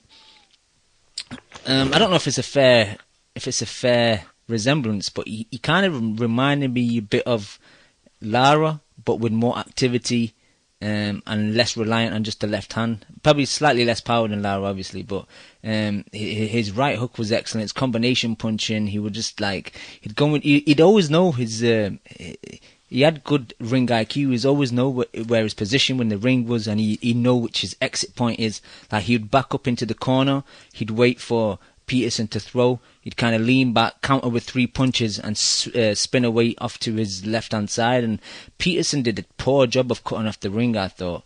He was always getting caught out, and like he'd spin round following him, and then he'd get caught with another shot, and then Diaz would regroup and start again. And I had Diaz winning by 1 round. A lot of people I saw on Twitter saying it was robbery. I don't think it was a robbery. I thought it was a closest fight, but I think Diaz did slightly more. It was a majority. I think one judge had it a draw, and the others had it slightly a bit too wide. I think they were a bit unfairly judging a bit more on Peterson. I think because he's the house fighter. We've said in the past PBC cards have usually been good, but slowly, some of the PBC judging cards have really gone off now. Like, it's kind of gone back to the old school of Golden Boy and HBO cards where it favours the house fighter. But if you guys get time this week, man, fucking watch this fight. If you need a link, I'll try and hook you up with a link, man. But you guys will enjoy this fight. Send me one, man. Yeah, I saw it. Oh, you see it, Chew? You see it, Chew? Yeah, I saw him. Yeah. I thought it was only me. What did you think? It was fucking immense. This Diaz, he's a very talented boxer. He's got quick fucking hand speed, reactions, excellent moves in the ring. I thought fucking I did get robbed. I had it 7-5, but when you look at the judges' score, 7-5 to Diaz, that is. Yep, same. But when you look at the judges' scorecards, I think one of them had it 117, 111. Yep. That's fucking, something's up there. Yeah, that's poor. There's nothing really you can see that would give you that score. But Diaz has made a name for himself in that fight. It's a really fucking technical fight, man. Even though Lamont Peterson lost, his body punching's fucking awesome. Yeah. Yeah, just watching him go to work. But Diaz took him well, man, and like he didn't slow down at all. Like, even in the last round, he was putting it on Peterson. Yeah, totally. I thought it was all up for anyone's to win in the last 2 rounds, and I had Peterson winning the 11th. It was close, though. But I definitely had Diaz winning the last round. Yeah, I had the same. I had Peterson 11th and Diaz the 12th. Yep. It's fucking, a lot of the rounds were really close, hard to score. It really just depends what you wanted. Like, you liked fucking Peterson's body work, or you like fucking Diaz taking it to him with his fucking right hands and shit. Nah, it was a great fight, man. Yeah, I had Peterson three zip up at the start, and then for me, like Diaz just took over, and like Peterson looked visibly frustrated throughout, like the mid rounds, like he didn't really know what to do, and his trainer was saying, "Oh, you need to get back on your jab." And there were rounds where he did get back on his jab a bit more, and he was having more success. But when he was just walking him down without no jab, he was just getting hit all night long, man. Like, really impressed with Diaz. I hope he, regroups, and I think he could be a force at, light welterweight. And it's a weak division now. I think he beats Broner easily. I'm high on him and high on the Argentine guy I've discussed before, that Konica guy. He's fighting in a couple of weeks in Russia. Two southpaws, obviously. TBE. Yep. And then, these two guys can take over 140, I think. Yeah. Hey, Cam, I watched parts of it. You said you were impressed by Diaz. Like, he makes 140 easy. This was more of a weight to suit Peterson, right? To give him an advantage because he's going up to 47, so he had to cut less weight. I assume so. It's the first time I've actually seen Diaz. I know he fought Bracero in his last fight, but that was at Bracero could be a smaller guy. So that was at 142. This was at 144, but he has made 140 before that. So maybe he's one of these catchweight guys where he doesn't really sit well at 140, but he doesn't really. He's kind of too small for 47. So who knows, to be honest. And that's where PBC could be good, and they've made some good fights recently, is if they make the catchweights just for good fights and to make people more comfortable instead of like doing it to suit people because they're lazy or they're a couple weeks out, they're going to miss weight, so they change to the weight last minute. But like if they do it just to provide a good fight, that's good, because I thought this fight was going to be shit because I didn't know much about Diaz, and Paulie Malignaggi was hyping it up after I saw it after it happened, so I watched it the next day and it was pretty good. It wasn't a great fight, just because you think it's going to be a one-sided fight and it turns out to be like an upset, that doesn't necessarily make the fight good. It could still be boring. It could be a boring upset, but this was actually a pretty good fight because he also came away feeling like Diaz could be a real good contender at 140, or somebody that could do something at 47 in maybe 2 years when he gets a little stronger. Yeah, both your points have added, like Alexander versus Martinez on Wednesday. That was like a kind of boring-ish upset. But this wasn't boring at all, man. But obviously he didn't get the upset. It's funny you said that because that's the exact thing I said to him was, that was an upset just last week and that fight sucked. The outcome didn't change it. Yeah. Yeah. At least Nez from the Boxing Voice is a fighter I can get behind now. Someone from the Dominican Republic. Yeah. Not a bum. True. Not yet, anyway. You never know. If chemo starts following him, then he might get the chemo curse. You never know. Yeah. Undercard of that fight, I mentioned it at the top of the show. We had the unfortunate incident with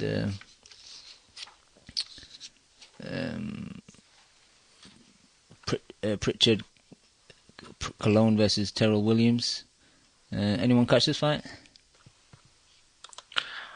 Actually, no, mate. This is, for obvious reasons, this is quite a difficult fight to find, to watch. You should have asked me, man. I would have hooked you up, but yeah, I would have seen it, but it was a weird fight, man. Like, Cologne started off really well behind his jab and his 1-2s, and there was some rabbit punching going on, man, from Williams, and Cologne kept looking at the ref saying, just hit him back of the head, and he was hurt by Williams. I can't remember which round it was off the top of my head, but he gave him a very obvious low blow, to kind of regroup and give himself a bit of time to recover. Ref actually deducted 2 points, which I thought it was a bit harsh because it was his first low blow. I know it was obvious and blatant, but he hadn't done it before and he hadn't been warned before. And then I'm trying to look at the blocks, which round it was. I think it was either the 8th round where... No, it wouldn't be the 8th. I think it was around mid-rounds, maybe the 6th, where Cologne was spinning round and Williams hit him with a blatant shot to the back of the head, and like the commentary team was saying, "Oh, that Sugar Ray, it didn't look that bad. It's kind of his own fault. He spun round, you know. He kind of showed him his head, so you know it's not that bad." But I thought it was a blatant shot, especially with him trying to like. He didn't have a good sense of range, and he would throw the right hook, and he had like long gangly arms, so he throw the right hook. The looping right hand, and he would catch him at the back of the head because you know he's not gauging his distance properly. And I just think, you know, for the way he went down, he looked visibly hurt. Ref did give him time to you know recover, and you get 5 minutes. He did take a bit of time, but then he continued to fight. Terrell started to take over the fight at that point, and he dropped him I think he dropped him twice in the 9th round. And they went back to the corners, and Cologne's team started to take his gloves off, and it was a weird situation because obviously I heard what happened on Twitter, but I didn't fully know what happened in the fight until I watched it back today. And they looked like they thought it was the last round of the fight, but it looked a bit suspect, like they were trying to do it to get more time after him getting dropped twice. I actually think it was the latter. I think they were doing it on purpose, but you know, even removing the tape off a glove is disqualification, and they removed the tape and they almost took the whole glove off as well. So you know, the ref called it off, got disqualified, and then afterwards he's gone back to his changing room, and I think his brother said that he vomited and he was feeling dizzy, he passed out, and then he regained consciousness, and took him to the hospital, and then scanned him and said that he had a brain bleed, and I think he had to have emergency brain surgery to take some of the pressure off his brain, which is sad to hear, man. But it was a very weird fight, man, and I just hope he recovers. Anyone else got anything to say, or should we move on? I know I'm not going to watch the fight, but it also brings up when people complain about early stoppages, though. Like, even complain about the Lemieux shots. Like, dude's getting hit with 200 clean punches. Like, when you get knocked out clean, one shot, one kill, like, it's no big deal. It's when you get battered and you could take the punches. Those are the ones that are real damage, and you see people getting hurt from. Like, we saw Mago taking 100 punches, like, even though he was competitive, just time after time, clean. Like, it's just tough. Yep, definitely. Let's move on. Probably my most exciting fight of the weekend was it was on Friday. Chicago, my boy King J went to the fight with his Polish friends. He was tweeting his pictures and videos. The atmosphere in there looked crazy, man. It looked like a British fight with the fans screaming. Obviously, Fonfara's got a lot of support in Chicago, and it's really enjoyable fight for me. Any of you guys see it? I watched it. What did you think, Kev? It was a fucking fun fight, man. I love those fights. Even though it was kind of like rock'em sock'em, I guess people say, but I'll take that over most fights. And it's just, I was kind of telling, though, that neither guy really has any power. So it was still fun, because even though they didn't have any power, it's still, because they were throwing so many punches, you still looked like one guy could break a guy down and stop him. So it wasn't like, just the same thing over and over again. I agree, man. It was fun to watch. I think Fonfara slightly had the power advantage, man. But fucking, I've said in the past, man, I don't like guys when they do bolo punches and, those type of antics, man. But I was just enjoying it when Clev was doing it for some reason. Maybe because he was like in the lion's den and everyone was booing him and he had no kind of fans to kind of get behind him. But it was just fun to watch, man. Even though Clev, he'd throw like shoeshine punches, but he'll mix them up. He'll throw like tap, tap, tap. Then he throw a big hook to the body or a big hook to the head. The uppercut from Cleverly was landing like majority of the night. Fonfara had no answer for the uppercut. You should have just kept throwing it, man. Yeah, and the clubbing right hands, the clubbing left hands were working well. On it. He had, after 4 or 5 rounds, he was done. He had nothing on him. Yep. And no, I didn't think that Fonfara was in any danger after about 4th or 5th round. No, but he was danger by like the activity that Cleverly was doing. Like, I didn't think so. I catch a cold. Fonfara won it clear for me. I only had Fonfara winning by 1 round, man. I had that close fight. Really, I did 9-3 to Fonfara. You're a hater, though. Someone. I'm not a hater. I don't have a problem with Clev. It's just after 4 or 5 rounds, it all went Fonfara's way, I felt. It was a good fight. I really enjoyed watching it. No holding. That's how you have a fight on the inside. No grappling, no tying each other up too much. But, yeah, I felt, he took his beating though, didn't he? I mean, No, I think Clev would have won if his nose didn't break, you know. Nah, that's too much. Too much. The gas tank.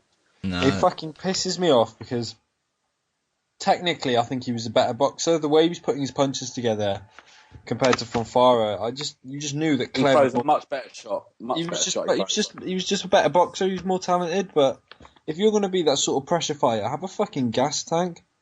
You can't box like that. If you've got shit gas, box at range and try and conserve energy. Don't just keep plodding forward, taking shots, blowing your fucking load in the first 6 rounds like you did against Bellew. But at least then you could have an excuse of going up to cruiser. It was fucking bullshit. I was so pissed off because he should have won that fight, and I had a lot of fucking hate in the weeks leading up to it, saying, "Oh, Clev's done. Fonfara's fucking gonna destroy him." Clevely was a fucking good light heavyweight. He was an idiot for picking Kovalev because he wanted to fucking prove himself. But don't you think that he used to have more lateral movement? He wouldn't stand. He'd be in the pocket, but he'd be moving side to side. It's frustrating. Right it's just frustrating because he could have so easily won that fucking fight if he'd have trained properly. A bit more movement. He's standing straight up though when he throws his punches. He doesn't use any legs. That's why he has no power. Like he stands straight up, like bad. The European stereotype, like that people use, like he's just a straight up and down fighter. Like that's basically, he didn't use any like athleticism except with his upper body, which is weird because he had, obviously fast hands and good range and everything, and his legs are just still like stilts. His legs used to be. Am I going mad, or did he used to have better movement, Cam and Joe? You must have watched him a lot. Yeah, like he does have. He's always been that sort of pressure fighter though. Even when he was fighting domestic guys, even when he fought Bellew the first time, he's always been that sort of come forward pressure fighter guy. I don't understand it because he's quite a big light heavyweight. Like Fonfara is a massive light heavyweight, and he was only a tiny bit smaller than him. The other thing, there didn't seem to be there wasn't a clear game plan, was there? Exactly, no. And we've got to say it. It's with a better coach, he might have been in a better position to win it because Cleverly's just basically training himself, and he's got his mate, counting jump rope for him and making sure he's in good condition. There's no one with any boxing nous in that camp, other than the fighter, obviously. Cleverly's the fucking Welsh Shumanov, innit? Just trains himself, makes his own but don't gym. you think, though, if he was with someone who, even that, I like that, we were talking about earlier, I like Gary Lockett. Yeah. I actually Googled, how far they live away, like where Gary Lockett lives and where Nathan Cleverly lives. 20 minutes, it's only like half an hour, so that they would be perfect together. Because I'm a big fan of Gary Lockett, man. Like in the corner the other day on the Sky card on Saturday, man, he was giving so much excellent direct information, man. It was almost Booth-esque, like that's one thing I like about Adam Booth. He's so clear in the corner, and he was doing the same thing. He won't take any shit, Cam, and Cleverly seems to have a little bit of a chip on his shoulder. I know, and I think we focused a bit on the negatives. The fucking positives out of that for Cleverly was he showed everyone that he's still got that heart and that will to compete. Because a lot of people thought that he was chucking it in and he was going over there for the payday. But if that was the case, man, he'd have just quit when he got his nose broken by those 2 uppercuts, and I think it was like the 6th or 7th round. And he would have just got on his bike and ran like he did at the end of the second Bellew fight. But the way he kept in there, mate, and his face was fucked, his ears were cut, blood pouring out of his nose and his mouth. He probably couldn't breathe properly, and he still was trying to win until the end. Yeah. So that's what made me happy. Even though he lost, I was pretty pleased for him because it shows that if you want it, you can still have it, and you can still go somewhere in this sport. You don't have to just fuck off. Go on. I fancy him to beat Bramer. I think he beats Bramer definitely, and I think if they rematch and he takes himself seriously and he gets a decent trainer, I think he'll beat Fonfara even in America. Yeah, Rob Palmer in the chat saying that Cleverly's got beef with Lockett. Lockett and Enzo Mac don't get on with Cleverly, so that makes sense. What are you going to say, Chu? Nah, I don't think he'll ever beat Fonfara. At the end of the day, like I love the fight. It was a great fight. As if both guys just made an agreement. Okay, we've both got the same shot, so we're just going to fight in the same style. Toe to toe, both shoes shining. But at the end of the day, Fonfara just had a little bit more pop. So the shoes that he shined came out a shiny beige colour. The fuck? And cleverly just... I don't know, he tries to do that thing that Joe Calzaghe does, like Cam says, it's multiple combos, and one of them will be a hard shot. So he's got that kind of Russian roulette attack. The guy doesn't know where to defend. But at the end of the day, if you're going to sit inside and toe to toe with a guy who can punch heavier than you, then that's just bad strategy. And I think he's guilty of that a lot of the time. He tries to go toe to toe with guys who he shouldn't. But he done that against Kovalev and he got knocked out. And he lost that fight against Fonfara because he's just got this ego thing where he thinks he can punch, but he can't. So do we think Fonfara will get a Stevenson rematch? I don't think he deserves a Stevenson rematch. I think he does. he's probably the best on that side. Or he fights Better Beast. I'll be happy with him to fight Better Beast. Does Clev deserve a decent fight after? Yeah, I think he should go fight Bramer, because Bramer's a fucking knob. I think Bramer will give him that fight as well, you know. He will. Bramer's crying out for someone decent. You see that guy that he fought last time? And he's supposed to fight Uthausen as well, but you think Bramer's injured, so that fight's off now. I like Bramer, by the way. I think he fights bums, but he's a good fighter. He's a mad bastard as well. He looks like the Iron Skull out of Captain America, doesn't he? No, but serious though, the thing with Cleverly is, and we say it fucking every couple of weeks on the podcast, he just doesn't fucking live the life. I've been out in Cardiff and I've fucking seen him out in Cardiff and he's been absolutely off his tits. He's like banned from 3 nightclubs. He just goes out and he gets pissed and he takes his shirt off and starts shadow boxing in a fucking nightclub. No, that's awesome. Sounds like awesome. me circa 2002. No, but for real, he just doesn't fucking. He thinks he's some sort of fucking legend because he was like under Enzo Calzaghe and people were thinking he was the new Joe Calzaghe, whatever. And he won a world championship when he was like 24 or whatever. But he doesn't fucking dedicate himself, and it's caught up with him in the end. He would have won that fight if he'd have had the gas tank. He'd have won that fight. I have no doubt in my mind because I had him about 3 rounds up after 7 rounds or something like that. He's winning that fight, but he just his gas tank gave out and he couldn't throw as many punches, and the punches that he thrown were just little tip taps by the end. Yeah, and Joe, don't forget he's got a maths degree as well. Yeah, as Tony likes to point out consistently. Anyone else regarding this fight? I thought that was. Go on, Liam. No, I just thought it was shitty of Sky to have value in the studio. Just like, why can't I just have someone in there who likes him? To be honest though, like the bits I seen, I thought value was quite fair with his analysis. He was, but I just didn't want to see his face cam. Yeah, fair enough. Yeah. His perfectly manicured beard. You didn't want to see that. No, but don't you see? They could have had someone else in there who knew him. Not just like you'd hate to have your worst enemy be your pundit. this is the thing. But Sky always do that. When it's Brook, it's Khan. When it's Khan, it's Brook. It's what Sky do, isn't it? We'll be getting to Sky punditry a bit later on, Joe. I'm saving all my salt for a certain Paul Smith. I didn't even watch that bummy Birmingham card. I didn't even give that show the respect. What, you didn't watch the Battle of the Bums? I didn't even realise it was on until that night. I went, oh shit, yeah, there's a shit Matchroom card in Birmingham that I'm not going to watch. We'll get to that later, I guess. Alright, we all done with this fight? Yeah. Alright, undercard fight was Koki Kameda versus Kono. Parts of it was enjoyable, man. Like, both guys were trading leather. It's just early on with the low blows situation, and I thought the ref was really poor. Don't understand why they didn't get maybe a ref that speaks Japanese. That to me is a no-brainer. You got 2 Japanese fighters that don't really speak English, but why would you not have a Japanese-speaking ref? Because it's boxing, Cam. It's just what we do, isn't it? Yeah, that's what we do. But some of the low blow situation, the biggest issue for me was Kono's, the belt line on his shorts is very thin. So shots that Kameda was getting told were low, I think they were just like borderline. They just seemed a bit lower because his shorts were high and it had a low band. So some of them I don't think really should have been fucking low blows. There was some obvious fucking ones that were bad, but the shot that Kono hit Kameda with just after the low blow, I think it was a right hand. That was a fucking crisp shot, man. Dropped him. Kameda kind of regrouped well, but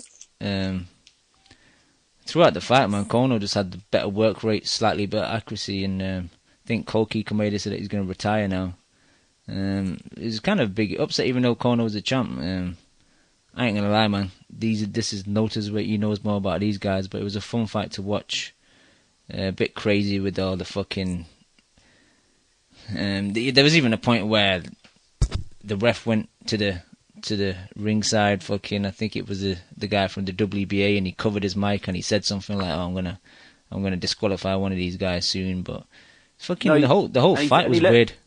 And he let them have a weird extra 30 seconds. He said I'm going to give him a break, and he gave him an extra 30 seconds. This is fucking weird, ref, that guy, man. Fucking weird, yeah, really weird.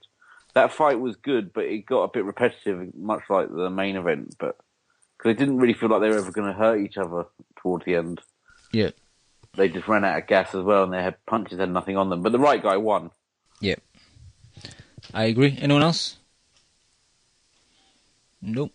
Kev, if you're there, do you want to give 2 cents on Shawnee's fight against the bomb, Donovan George? If you're there, bomb? Kev. I don't know. Am I in good service? Can you hear me at all? Because I might have to call back in real quick. No, we can hear you fine. Stop ducking. All right, yeah. It was good. That was only my first time going to that place because it's a shithole. And it's so small. And it's like... Where is it? It's in Brooklyn. Right. Yeah. And supposedly they get usually decent turnouts there, but this was one of their biggest turnouts. I think the bar had 3 buses that took people over. So we're talking about undercar. We're talking about the aviator, yeah? It's like it's a hangar, like an airplane hangar. Exactly. It's a hangar, and they had the doors open for cigarette smokers, so it was fucking freezing in there, which is why I'm sick. But there was some boring undercards. Roy Jones had a fighter there. He was taking pictures with everybody, and everybody was asleep. But then they got hyped up for Shawnee's fight, but it took a lot of steam out of the air. But that fight was pretty good. I thought it looked better live, and he looked a little better live. On the whatchamacallit? On the TV show, he looked a little worse. And then Mancini, I thought, was awful.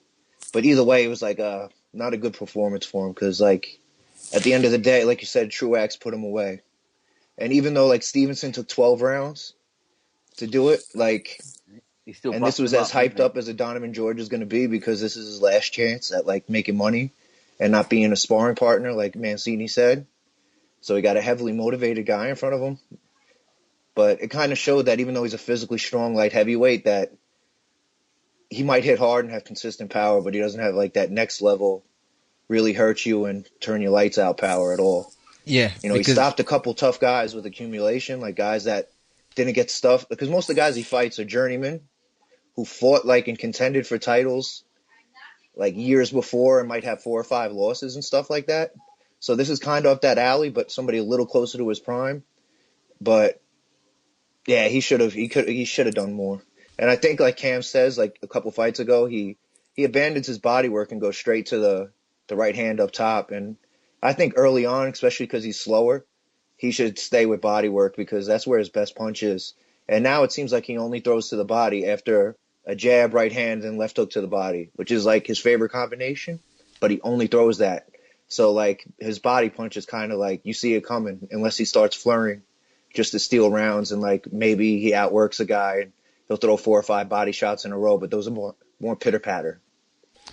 Yeah, and I think he kind of uses the overhand right a bit too much as well. Obviously, it was working against George, but I didn't even know. I knew the result today when I watched it, but I didn't know that George hurt his hand. And I'm thinking, if a guy's hurt his hand, I think Shawnee should have really got him out of there. I know he's a tough guy in that, but I know maybe Shawnee didn't want to take the risk, because even with the hurt hand, he was still throwing big punches, uppercuts, hooks. It almost looked like he was like maybe faking the injury, because I'm thinking, if you're in so much pain, why are you still throwing it? Why are you not using just jab and hooking off the jab with your left hand?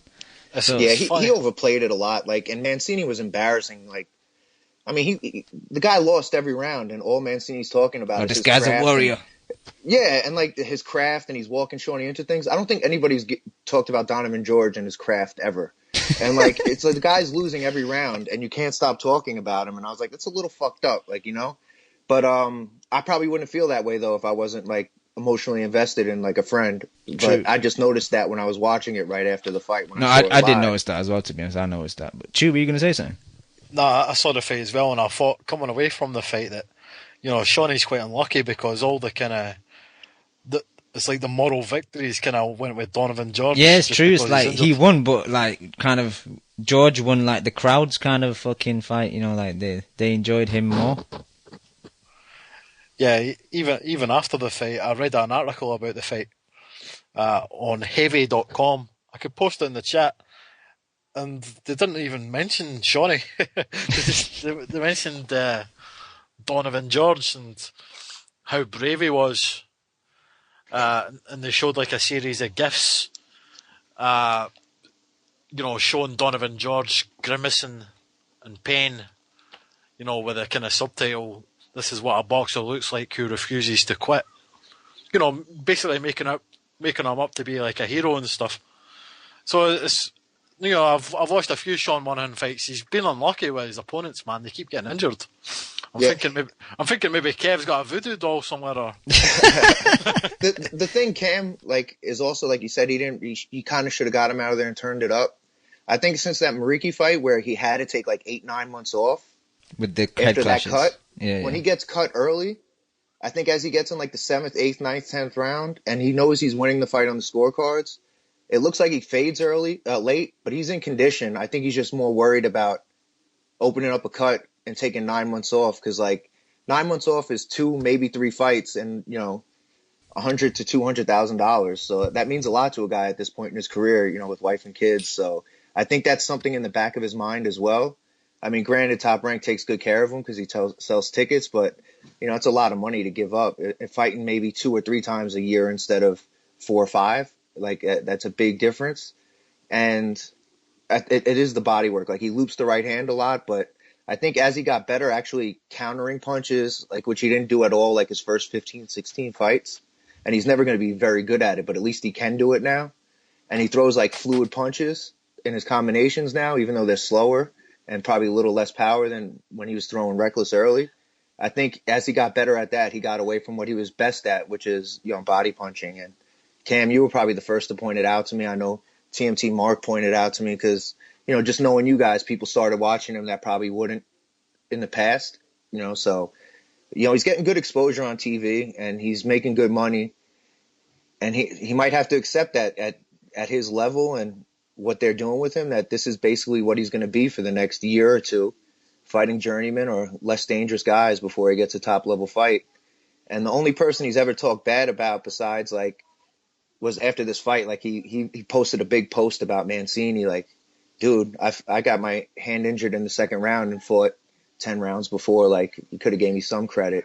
And the only other person he talked bad about was Bramer, and that was because the negotiations like got real tight and real ugly, like basically really lowballing him and making the rematch happen in Germany and basically only paying him the same amount of money he would be making versus Donovan George. So it's like, why am I going to go over to Germany where I can't win a decision and make 40 grand, like 60 grand, like, Doesn't make sense. Okay, let's move on. I think me and Leon are the only other But Cam, two. let me ask you one thing real quick. I'm interested to see how you guys feel because you keep it real with me. When I was watching like the Cleverly and Fonfara fight, I watched both of those guys not really have any power. And I just thought, like, if Sean could take their punches, he could try to work with them and work right. And if he went to the body enough, he might be able to steal some rounds. and fight competitive fights, and that would be like the level he tops out at. Because a lot of the guys he sparred with, like also worked with Fonfara back in the day, and before he kind of got on like this whole Heyman like PBC thing, they were trying to be like, man, that'd be a good fight. Two white guys, they could do it once in Chicago, once in New York. It would do like big crowds, and like all the guys that he sparred with, both of them were like, you're a lot stronger than him. This guy's really not strong at all, and you'll just mow him down. So like, after watching that fight where they threw that many punches and nobody really hurt each other and they were walking forward, what would you think about him versus either one of those two? Yo, Kev, if I'm being honest, I've seen a lot of Shawnee's fights, obviously, because we met and we became friends, and I follow Shawnee's career a bit more. I think he's kind of plateaued. I think he's reached his level because there were fights where he started to work on his head movement a bit more, and then that's kind of gone out the window. Like his head movement wasn't really there on Friday. Maybe it's because he wasn't really worried about what George was throwing back because he was injured, but I think he doesn't mix up his punches that well. I think Fonfara beats him quite easily, and I think Cleverly beats him as well. Not as easy, but I think Cleverly would probably beat him, to be honest. Yeah, I hear you. What does everybody else think? And I also think, like, the funny thing is Mancini was 100% accurate in saying he's too 1-2-3, too basic. Like, he doesn't mix it up, which is what you just said. And the funny thing is, like, he keeps getting cut with these headbutts, not by how often he gets hit, which is very often. And it's weird because in street fights back in the day, and I've been in two with him, his best move was a headbutt. He used to start it out gushing somebody open, and now he's getting rocked with headbutts, and they're messing up his career. Maybe it's karma, isn't it? I guess that's karma. Yeah, exactly. For all those street fights. Anyone else got an opinion? MV2 always keeps it real. What do you think? I think Fonfara would beat him. I think he could beat. When I watch Sean Monahan fight, he's like a man with. I'll be honest with you, Kev. He's like a man with no country. He's trying to be too technical. Whereas he should just be what he was before, which is just a body puncher. Just get in his face, just get on his chest, just fucking outwork the guy, out-hustle the guy, out-strength the guy, instead of trying to be, trying to set everything up and shit. I think he could beat Cleverly. Because Cleverly can't punch, whereas Sean can. But Fonfara is just a bad styles matchup. And the reason why I ask is because, like, Sean's very strong, and, like, everybody spars that I've been with said the same thing. And he, like Marcus Brown, a couple people are high on, always says the 5th and 6th round are always harder than the 1st and 2nd because, like, the speed comes back. Like, Marcus is so much faster and slicker, but by the 3rd, 4th round, it starts evening more in speed, and the strength gets to him. And people are kind of pushing, like, Marcus Brown almost got a Campillo fight, and that'd be interesting for Sean because Campillo is slick and's been in there with better punches. But I think it's very telling that Sean couldn't put this guy down, that, like, if he had a little bit more power and his chin could take those punches, he'd be more effective. So like you're saying, Chew, it's like you might not maybe just throw all that out the window and try to go all out like you did before, or because like he's not going to get any better at being slick at all. You know what I mean? When you start at 24, 18, 19, you don't have that skill developed from 10, 11, 12, and you're not doing things that come natural. The thing was, I see Sean Moran like Aaron Martinez. The guy who just beat Devin Alexander. Aaron Martinez is never going to win a boxing match. Whereas I do think, don't get me wrong, Sean Monahan's can box, but because he started so late, like you said, there's always going to be better boxers than him. However, there might not be better brawlers. So he needs to just brawl. Go back to brawling and see where that takes him. However, your shelf life is a lot smaller when you choose to fight in that style. So I appreciate why he's trying to be a bit more conservative, because obviously he's got to look out for his next payday. With that said, though, as he steps up in opposition, I think the best thing for him is just to take the fight to the guy, be on his chest, slug it out with him, get in a fucking shootout, see what happens. Yeah, and I think obviously Top Rank probably feels the same way as Cam, which is why they're taking this long to move him, because let him make some money for another year or two before giving him that step up and cashing him out or whatever. So I think it's smart. I know he's getting real frustrated, but he's making a very good living and he's doing what he loves. So Yeah, but like it's hard though. Like you wouldn't be a fighter if you didn't want to be your best. Whereas I could look from the outside and be like, yo, you should be content. You're doing very well. Yeah. But like you said, that's because I'm not looking at it as a pro fighter. I don't have that mentality. Yeah. One last question though, Kev. I know it's going to be difficult for you because he's your friend. So, have you seen much improvement in his last 3-4 fights? No, I've seen improvement in some things, but more to Chew's point, like the things he's improving on is taken away from who he is naturally. Yeah. You know what I mean? And what he's improving on, he's not improved enough where he's very good at that.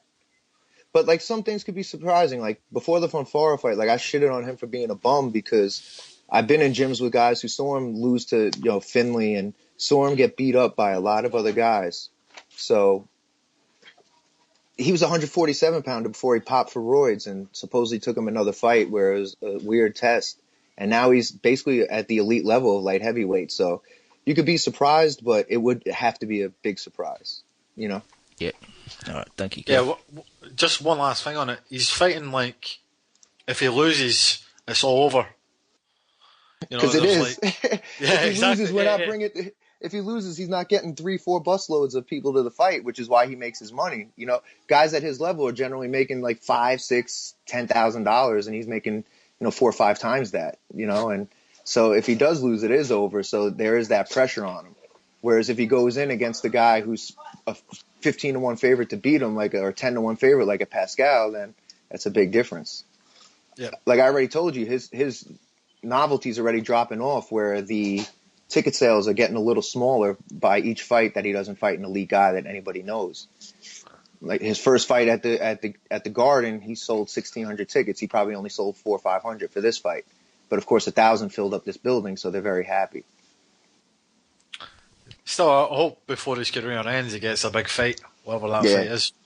Yeah, like he trains with Stevens in that gym, and Curtis Stevens got his $400,000 for Triple G. So even if you get a beatdown and get $400,000 to cash out, you know what I mean? That's paying off 50% of a house in Long Beach for a very good home for your wife and kids. And he's got a good trainer, but his trainer loves his jab, and I think he overrates it and he uses it too much instead of using the like you said, getting in chest and using body punching. Oh, that's another thing. I think his trainer is very honest with him in the corner, and he gives very clear instruction. And I've seen his trainer work with like this other guy, Titus Williams, who used to be in the TMT gym. And this guy's more athletic and more gifted, and you could tell the trainer knows what he's doing, but he's working with limitations. Yeah, just one last thing. I like Coach Joe as well, but I think Sean needs to. I think he throws too many single jabs. I think he needs to double the jab, maybe feint before he throws it. Just mix it up a bit. Like he's very singly jab, man. It's too many times he throws single jabs. But yeah, let's move on. Yeah, might be asking too much of a slow white guy though to do that. Possibly, yeah.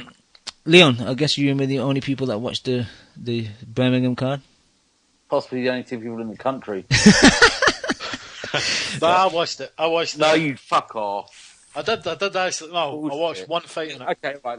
You the can leave, Macklin fight. leave this then, Chew. I'm What's joking. I'm joking. Let's start with the Macklin fight then. Chew. Yeah, I watched the Macklin fight. What did you think? Oh, you did? I thought Macklin shot to pieces. Shot to shit. Macklin struggled with the area level guy. Although the area level guy was a lot better than what I thought he would be. Yeah, that's true. I agree. Just in combinations, aggressiveness, everything. Is this the fight between Macklin and Wellborn? Mm-hmm. Yeah, I saw that fight too. No, you didn't. You just Googled it. Yeah, but take it away. Go on then, you start. Macklin said, it wasn't a great performance. I've been practicing countering. When it works, it's brilliant. And when it doesn't, it's bad. It's not going to work straight away. Sometimes I was there too long. That's what Macklin said. You're welcome. That's real insight. I appreciate it. I thought that guy, area level guy, Wellborn, he won the first 2 rounds. I thought close rounds, but I thought he won them. However, the Sky guys were saying that the punches that he was landing, Macklin was blocking. Where to me, he clearly wasn't. He's blocking them with his face. Yeah. He clearly wasn't blocking them, and I thought he kind of shook Macklin a couple of times against the ropes. Oh yeah, and especially that the second low blow was never a low blow. Never was the first one. No, and Macklin was taking that as much time as he could get, couldn't he, to get his air back? It's funny I think it was the Golovkin fight. The ref said the letters, anything above the letters is okay. But in the Sky fight, the guy landed 2 body shots right on the letters of the trunks. Pretty much the belly button. And the fucking referee said it was a low blow. I just think there's a kind of inconsistency there. Yeah. Obviously, it's 2 different countries, 2 different refs. But, I mean, everybody knows where the trunks are. It's on the belly button. So is that a low blow or is it not? It looked fine to me. It's a low blow if he taped his bollocks to his stomach. But other than that, it wasn't. Yeah. But, Macklin kind of rallied well. I thought the guy tired. And, but he shot to pieces. He looks as if his punch resistance has kind of went to shit. Going back down to 54 as well after, was it 9 years being at 160, man? That's a weird decision. Desperate move. Yeah. He's in there with the sharks now, isn't he? Can he swim? No. Ishe versus Macklin, man, what a fight that would be. Oh, God. Macklin is shot to bits, though, isn't he? How do you score the fight, Cam? To be honest, I didn't score it, but I think maybe Macklin just edged it. But props to Wellborn, man. I did a draw. I can see a draw. His output was so low in the end of the fight, Macklin. And Wellborn was catching him with so many clean shots as well. Oh yeah, all those clean shots that Paul Smith said were being blocked. Oh, Paul Smith, fucking terrible. Disgrace. He 10-0 he had that fight. Wellborn. Nah, that's fucking ridiculous. He had it 10-0 and he said during the commentary, he went, I'm not being biased, it's not because he's a Sky fighter. It's like, no, it's because he's your mate, you've known him for years, and it is because he's a Sky pundit as well, so they're not going to score against their mate, are they? It was an absolute fucking joke. I got blocked. He blocked me after my tirade of abuse on Twitter. Sky's like a gang. They're just a big gang, they all look out for each other. If one of their fighters is on, then, punches that land are blocked all of a sudden. If you're having to qualify your statement by saying I'm not being biased, then you're being biased. You're being biased. It's like saying I don't want to sound racist and then say something. Yeah, exactly.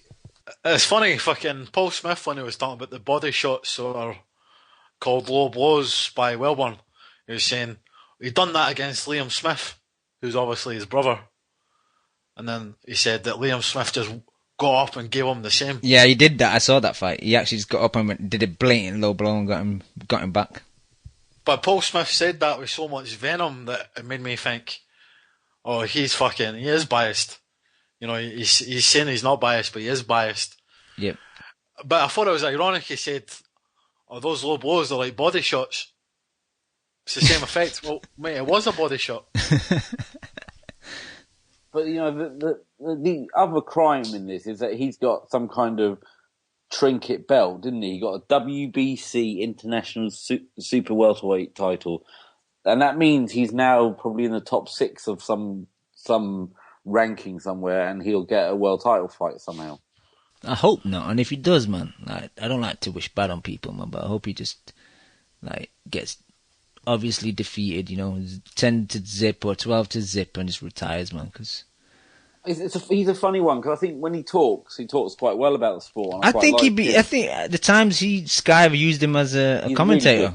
Really he's a good guy. Yeah. But then when he turns into his fighter mode, I think he's a bit like how he treated the other middleweights, like he was king of the castle for all those years. I've always had a bit of a problem with him because when he was in the States and he thought he was the big shot. Exactly. Yeah, you can't say he wasn't a good fighter in his prime. He was a good fighter, but I don't know what. Was he? Matthew Macklin, yeah, of course he was. No, because I was just going to ask you guys a question. How formidable do you think that middleweight division was back when Macklin, Barker, and I guess you can include Murray at the very, very end. But how good do you think that division was, especially during Martinez's prime? Martinez was a decent fighter. Paul Williams was a decent fighter. Stern was capable. That's about it, really, isn't it? Yeah. I'd say the division was stronger then than it is now, with the exception of Golovkin, obviously. Right. You remember for quite a bit the Martinez-Golovkin debate was actually one you could entertain. You wouldn't entertain it now, would you? Right. Absolutely not. You'd walk straight through him. Yeah. I don't know, man. I would fancy Golovkin to win, but Prime Martinez is, he's so unorthodox that, you would give him a chance. Golovkin's so accurate that all that movement gets null and void if you're getting punched in the face, isn't it? Yeah, it would be a bad styles matchup for Martinez, just because the hand's down low. Right. Well, if your jab's landing and it feels like some people's power shots, and you're going to be, Yeah. I'm Anyway, sorry. I know I'm late to the show, off. but was Wassam on the show? No, he's going to come on soon. Thanks for spoiling it for all the listeners. The big surprise. Well done, Lim. I'm fucking around, guys. You know I'm joking. And let's quickly get through the rest of this UK card. Yeah, let's get through it quickly. Eggington, I'm a big fan. Spoke about him before. I think he's just looking like he's had a bit too many fights recently. Maybe needs to take a long break because He's just disappointed. It's just a typical late replacement fight, isn't it? The person always fights down to the late replacement standard. My biggest concern is every fight I watch, it just seems to take a lot of punches, man. And he's only 22. I don't want him to be like 29 and punch drunk and he's going to retire. I think he just needs to work on his defense a bit. But look, we're saying we like him, like me, you, and Ari see something there. But we're only talking about a guy who we hope wins a European title and maybe gets some kind of fringe world title shot. We don't expect him to win a lot of stuff, are we? We just like him. So I think his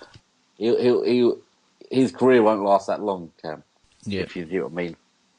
If he's sensible, he would, get out in 3 or 4 years. Yep. And the next fight was Kalyafai. Again, a bit disappointing. I thought he should have got Jason Cunningham out of there. For a lot of single shots, didn't he? Yeah. Again, it was a bit of a flat performance, I thought. Yeah, it wasn't great. No, that's all I got to say about that, to be honest. Disappointed, really. All right, and as for his brother, well, that was a horrible performance. Gamal just looks like he wants to load up on every shot. The guy just needs to take it easy a bit, work behind his jab. He just seems like he's in a street fight in every fight, and he just wants to take your head off with one shot. He doesn't need to worry about the power, because we know he's got it. He just needs to set his shots up, doesn't he? Yep. And because he sets them up and lands them, he'll get people out of there, because he's a big puncher for that weight. But at that level, again, just at that level for the moment. So, yeah, it was just a bit disappointing again. And I like the FIs, so I was, it was a bit shit. That was a shit card overall, to be honest. Yeah, it was fucking horrible. All right, let's have a little break. Talk about the Predictions League. I got glassed by my friend TBE Chef, but Ari's still in first. Mohun 10 dropped to second. My boy TBE Chef is in third. What the fuck was that? I think Kev's got a runny nose. Kev, just mute yourself while you're blowing your nose, yeah? I fucked up on that one. I've been good with the typing and everything. Yeah, but you made the biggest mistake of all for that. Yeah, all went out the window. Yeah, TBE Chef glassed me and he's in third. I've dropped down to fourth. Arizona Slim's in fifth. Animal State is sixth. Boss Up 03 7th with Lamarcus Malvo. El Terrible in 8th. Punch Drunk in 9th. And Super Merc in 10th. That's the prediction league. There were a lot of points on offer. That's why a lot of changes in the league. Like Boss Up, he went up 14 places this week with 374 points. And my boy TBE Chef was the highest points leader this week. He got 394. Obviously, it's such a busy weekend in boxing. This weekend's a bit quieter. There's only 5 fights in the prediction league. Joseph Diaz versus Ruben Tamayo. Frankie Gomez. Lim's Boy versus Jorge Silva. Gavin McDonald versus Jeremy Paradi. Chris Eubank Jr. versus Tony Jetta. And Terence Crawford versus Thierry Jean in Nebraska on Saturday. Hey, can I ask what weight that Frankie Gomez fight is taking place at? It says welter. 147. Oh. Okay. And that's about it for the Predictions League. Let me give a quick shout to the people in the chat. We got Tony Yayo, Nothing for Something, PM versus Casual Fan, Nesmatic, Wasif1, Maggie Thatcher's Stroke Face, which is quite an amusing name, Harvey29, Jack Hughes 16, Pinhead 360, Supermaster, Nunez 83, Bill Bones 101, Tico, Lucan, Shams 1000, Kevlar, Court Music, Supermerc, BRD Hay, Mr. Dermo, D Segura, Z334, Colm, U187, Danny Yankee, Amekan 7, Sid Ali. This guy's put his email address. Let's call him Ruff. Jason 268, Henry Lyles, Basileos, Diehard Casual Fan, Serato 5, Marky Mark, TMT, and 14 guests. Right. I'm going to try and get Wassam on. He tweeted me during the week saying that some of us were saying some unfair things about him, so I think he just wants to give his side of the story. I did Were say... we? Who said that? Don't know, maybe you. I think it might have been me. The salt. I think it was Kev. Yeah, fucking hell, Kev. Disrespectful, man. Just trying to get him on now. I think Milo. What the fuck was that? Get our tools ready. He's not answering Defend yet. yourselves at all times, boys. He's not answering yet. I'll give him a chance. While I'm trying to get him on. You guys seen anything in the news you want to discuss? So much boxing. How about There wasn't. Kovalev versus Pascal rematch? Is it confirmed? I think so. That's what I read on Boxing Scene. Oh, really? That's disappointment. That's an understatement. That's how you know boxing is more business than sport. Like, this will still make money, but it's completely pointless, and we know the outcome. I can't see it on Boxing Scene anyway. All I can see is a Stevenson Kovalev on Boxing Scene. No. Nonetheless, anything else? What about the predictions? What about Crawford? Did you guys give your predictions for the Crawford fight? No, we're going to give him in a bit, but I don't really rate the Regine, to be honest. I think me neither. Crawford takes him out quite easy. Hello? Yo, we got Wassam on the line. How you doing, Wassam? Oh, what's up, man? I'm doing good. Just let me preface this. How's my connection? Does it sound alright? It's not very good, but we can hear what you're saying, so I think it's fine as it is. Oh, okay, because I think I'm down to 3G right now. Hey, Wassam, can I just first ask you a very basic question? Shoot. Can I just ask where you're from? I'm originally from Yemen, Uh-huh. but I was raised in New York. Oh, nice. And where do you currently reside? I'm in Detroit. Okay. Good stuff. Yeah. What about you? Let's just ask. Well, I currently live in New York right now, but I guess that's besides the point. How'd you rate Golovkin's performance? What can I say? It was the best performance I've ever seen from him, but being such a big fan, as you all know, I already knew he had that performance in him, so I'm not surprised or anything like that. I know what he's capable of. I actually think he's capable of much, much more. He wasn't even really, going 100% against David. It was too easy for him. He didn't even get out of second gear, I don't think. I guess Right? I guess my natural question then, Wassam, is if he's capable of that much more, then what really is out there for him at that weight division, right? In terms of challenges, or you mean achievements? You know what? To me, those two things go hand in hand with one another, right? No. I mean, if you're so good that you can unify an entire division without being challenged, that's an achievement, in my opinion. Okay, that's fair. But then, what's the natural progression after that? After unifying the titles, Right. becoming undisputed, he moved up, just like he said. He told a lot of reporters in IFL, he said that his plan is to move up at the end of 2016 after he's done getting the titles. And I think I've always said we should let him do that, and I have no problem with him doing that. I think it's the right thing to do for history books. And that's fair. Right.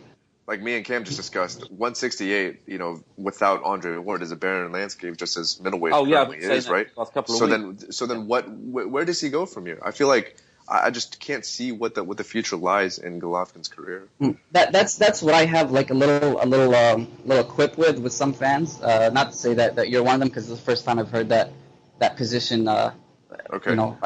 Taken by you, but Andre Ward is not the only fighter, in my opinion, that can legitimize Golovkin in terms of being the real deal.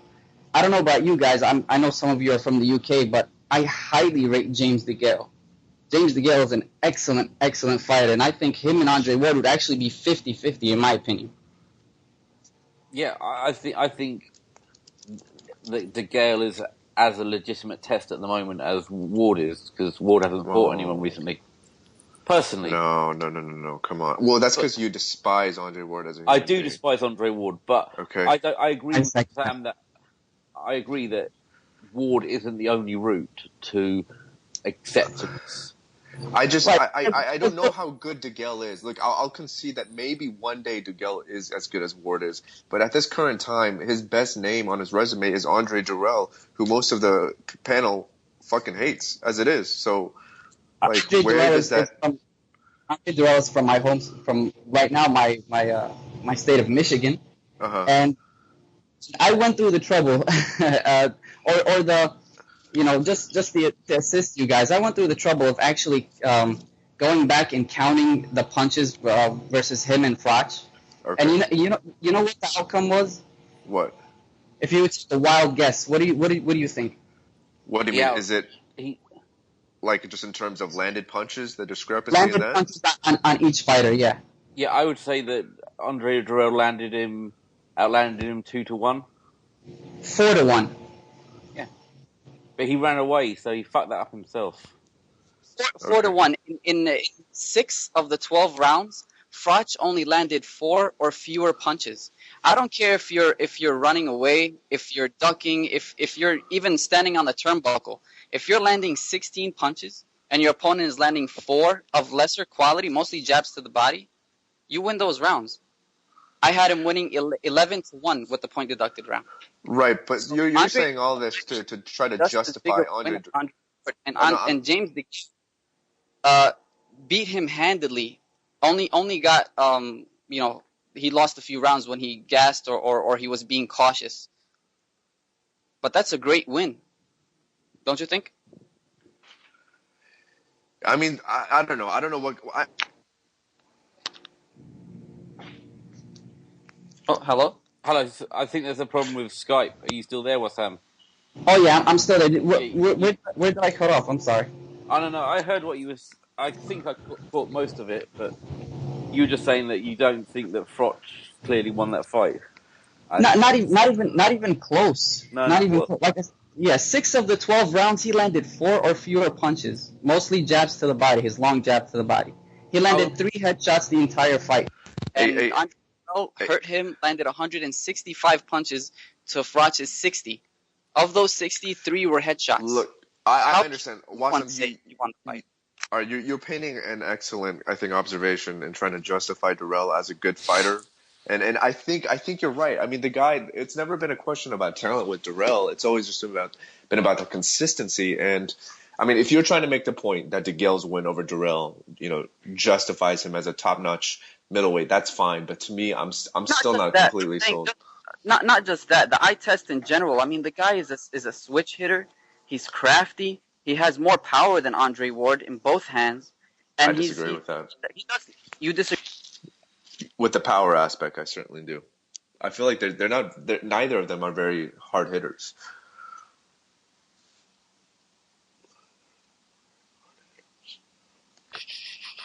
Who would you say is the hardest hitter?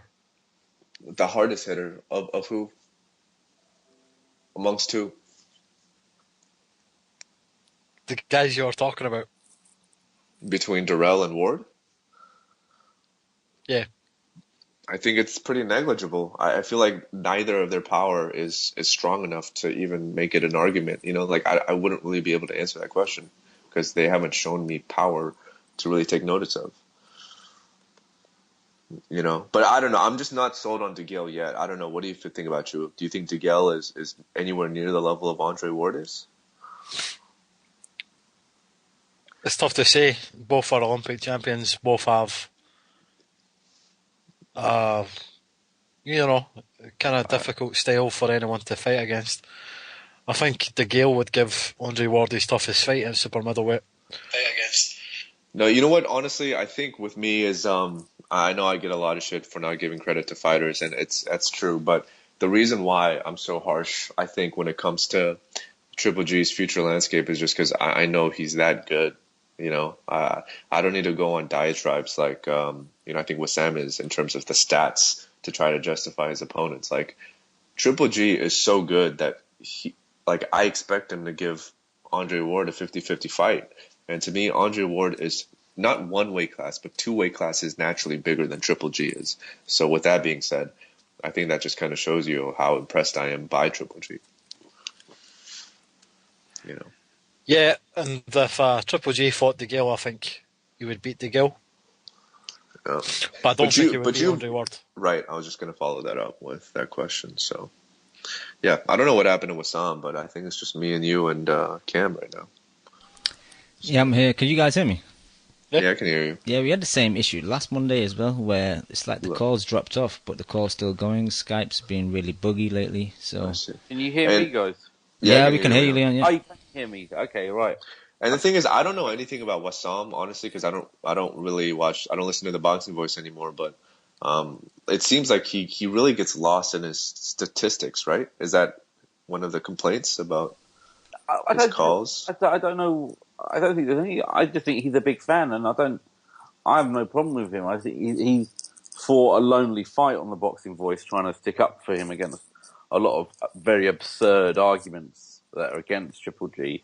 So so the more absurd they've become, the more aggressive he's had to be. So I think he's a victim of his environment, if you see what I mean. Okay. Yeah, nonetheless, I don't agree with DeGale being on anywhere near the same level as Andre Ward. But it's a good test. You wouldn't be unhappy with that fight, would you? No, not at all. If you heard that was the next fight, you'd be more than happy. Not at all, Leon. But the only concern I have is what's after DeGale. Yeah, I think it's almost impossible to plot his career. Yeah, it's going to be tough because honestly, I think he's going to have to wait at least 2 years for the Cotto Canelo winner. Right? And in the interim, what does he do? Well, I have no problem with him fighting Andy Lee for that belt, but only Andy Lee. If Saunders beats Andy Lee, there's no need for him to fight Saunders, because Andy Lee at least carries a reasonable threat. He's a bigger puncher. He knocks people's spark out, unlike Lemieux. So I have no problem with that fight if it happens as his next fight, if you see what I mean. If he has to wait 3 fights to get to Andy Lee, I don't see the point. I think he needs to get these next 2 belts within the next 12 months or just... Look, honestly, boxing is such a miserable sport to analyze because I think the natural tendency is just to shit on fighters. It's so easy to shit on fighters, right? Oh yeah, we're very I was just gonna fucking shit on Andy Lee right now, but I was holding my tongue because I've already done enough of that. So, but it's difficult because we can all shit on fighters, but unfortunately these are the chips we have to play with. You know what I mean? These people are who they are. Yeah. You know, I mean, if Triple G fights Toriano Johnson, that's a PBC type fight right there. I would be fucking furious with that fight. But I don't think you'd have to worry because that would be his off HBO fight, which he does in Europe. That'd be the Monte Carlo fight. Yeah, because he always does one in Europe at the beginning of the year. Do you guys think it's time for Triple G to fight less per year? No. You think he's at that age now? It's difficult. You don't mind him fighting less if he's fighting better opposition, but if he's fighting low opposition, then he has to fight 3 times a year minimum. Yeah. Yeah, I don't know, man. This GGG thing is tricky because he's 33, right? So with that age, I mean, how many years left does he really have, right?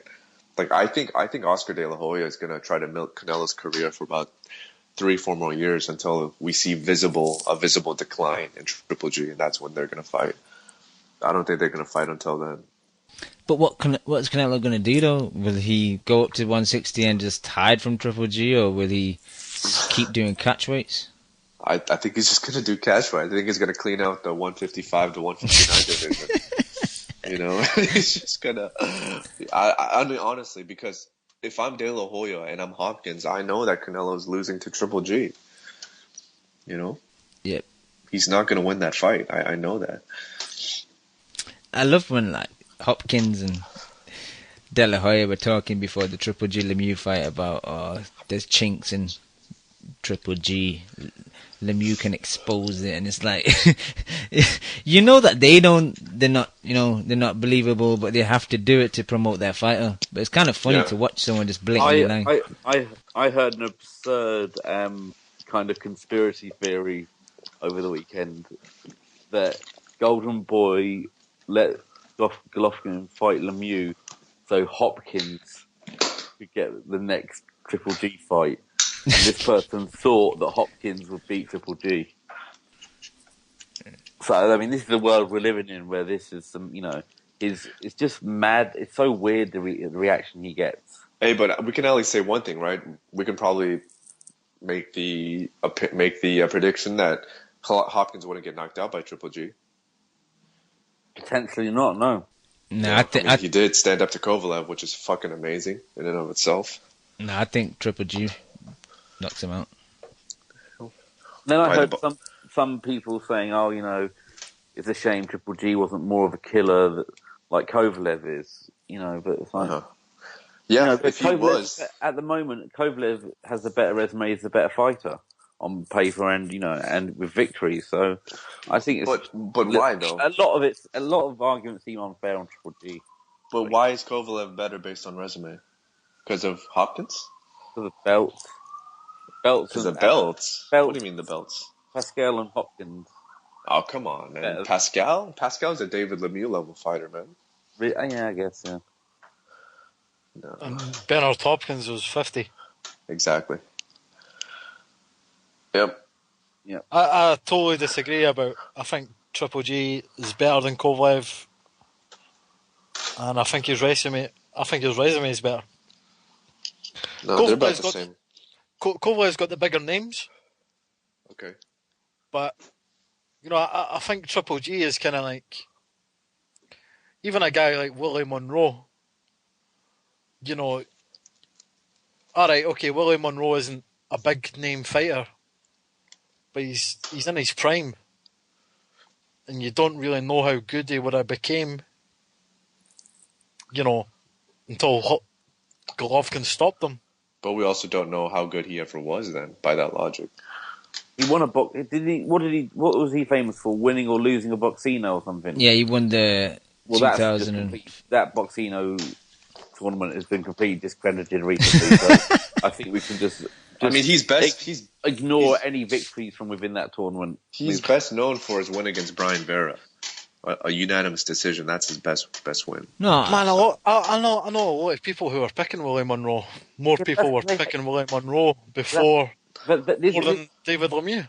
This is because people look at boxing. Hate Triple G. They hate Triple G. And one person. And a number of people did it on the Boxing Boys, and they come on and they go, "I don't hate Triple G, but just admit you hate him. Just revel in the hate." I do it. I hate Frotch. I hate Andre Ward. I hate Darrell. I hate Floyd Mayweather. And I'm just happy to admit it. People should just let their hate flow and just say they admit him. They hate him. Do you hate me? I like you, Lim. All right, thank you. Just looking at Kovalev's record, though, if you take Pascal off and you take Hopkins off, it's like Kovalev's record's not that good. It's garbage. Isn't that a funny way of looking at it, though? It's like saying, well, if you take off, Floyd Mayweather or Pacquiao off your resume, it's really not that good. It doesn't really matter because you can't take them off, so yeah. No, but I think that's fair because I don't think neither of those guys, especially at the point of their careers that Kovalev fought them, they weren't very good fighters, right? So It's I don't, it's a really tricky debate. I feel like Gennady. I feel like Triple G's resume is undervalued by a lot of people and overvalued by others. I feel like it's a decent resume. If you really think about it, it is a pretty well-rounded resume, right? Like he did fight most of the names of that weight division, you know. The resume to resumes, it's like Marky, the TMT twin is saying, "Oh, Floyd gets shit for his resume." It's like, from who really? I mean, his resume is very, very good. I don't know. If people say Floyd's resume is shit, they just don't know what they're talking about, really. The truth is, the resumes are very similar. They're all weak. Most resumes are 70% winnable fights, 30% 50-50s, if that, probably. I mean, you could look at Cedric Agnew and make a comparison with Willie Monroe Jr. Blake Caparello, you could say, was Rubio. True. You know, fucking cleverly, you could say was Macklin. Very similar resumes. I just think I've seen more from Golovkin in his wins, like more levels, than I've seen from Kovalev. Yeah, and he's just a better fighter. Yeah, exactly. He's just a better fighter, man. Totally. All right. Like we've all heard the sparring stories. Yep. It's a shame, I think, if you get him back next week, Wassam. Yeah, if Wassam's available next week, I'll get him back on. It's just unfortunate that Skype had to mess up while it was on his call. I hate we weren't. I don't hope we weren't saying anything personal about him. I'm sure I didn't say anything, did I? Absolutely not. I think he's well spoken. It's just it doesn't make sense. But like I said, he's at war with those people on the boxing voice. So when you're tested to your limit, you sound extreme because the people on the other side are extreme. I mean, if anyone in the chat can really disclose or explain why he gets so much hate, I'd like to know. He said Skype messed up on my call. You guys are ducking me just a minute. Yeah, we're ducking you. We've done it. Yeah, sorry, you glassed us. Yeah, but just the person who had an email address in the chat, he said, "Oh, you didn't give me a shout." I'll give him a shout now. His name is Raphael, and his username is Raficantino from Trenton. So there you go, my friend. Let's move on from resume talk. Any final stuff you want to talk about before we get out of here? We're almost pushing 3 hours. Are we going to talk about any other fights next week? We could, but it's a bit of a week. Week. I just hope that my boy Crawford gets another good turnout in his hometown, even though he's fighting someone I think he should beat pretty easily. I think he will get a good turnout, to be honest. He's one of my favourite fighters. He is one of mine, but this Derek Jean fight is shit, man. I just hope he shows off his skills, and if he gets, I like him because when he gets hit, he goes straight into the kill, and I like that quality in a fighter. I think he's. Yeah, I just need to see him get tested. I just need to see that chin get tested. Yeah. Who do you think would do that in the 140 division, though, Lim? Fuck, I thought it was Matisse. You know, but it still could be Matisse. I don't know, man. I think Matisse is shot. I know, but I mean, it's a bit. Could it be Postol? Do you think Postol has that kind of power? Nah. Which almost sounds ridiculous to say, right? Considering the fact that he just knocked out Matisse. True, but it was, there's a bigger story than just him getting knocked out. The whole eye issue thing in it. So, is it not going to be Pacquiao though? Because Pacquiao said he's got one more fight. Is that not? It makes no sense. I mean, if you're, why would Pacquiao? Why would you want to go off on that kind of fight, right? He's got a good chance he'll lose. Absolutely. That's that. Yeah, but it feels like Crawford might be going down the same path of Triple G, where he might end up. I mean, he's younger, so he's got time on his side, and he can go up another division.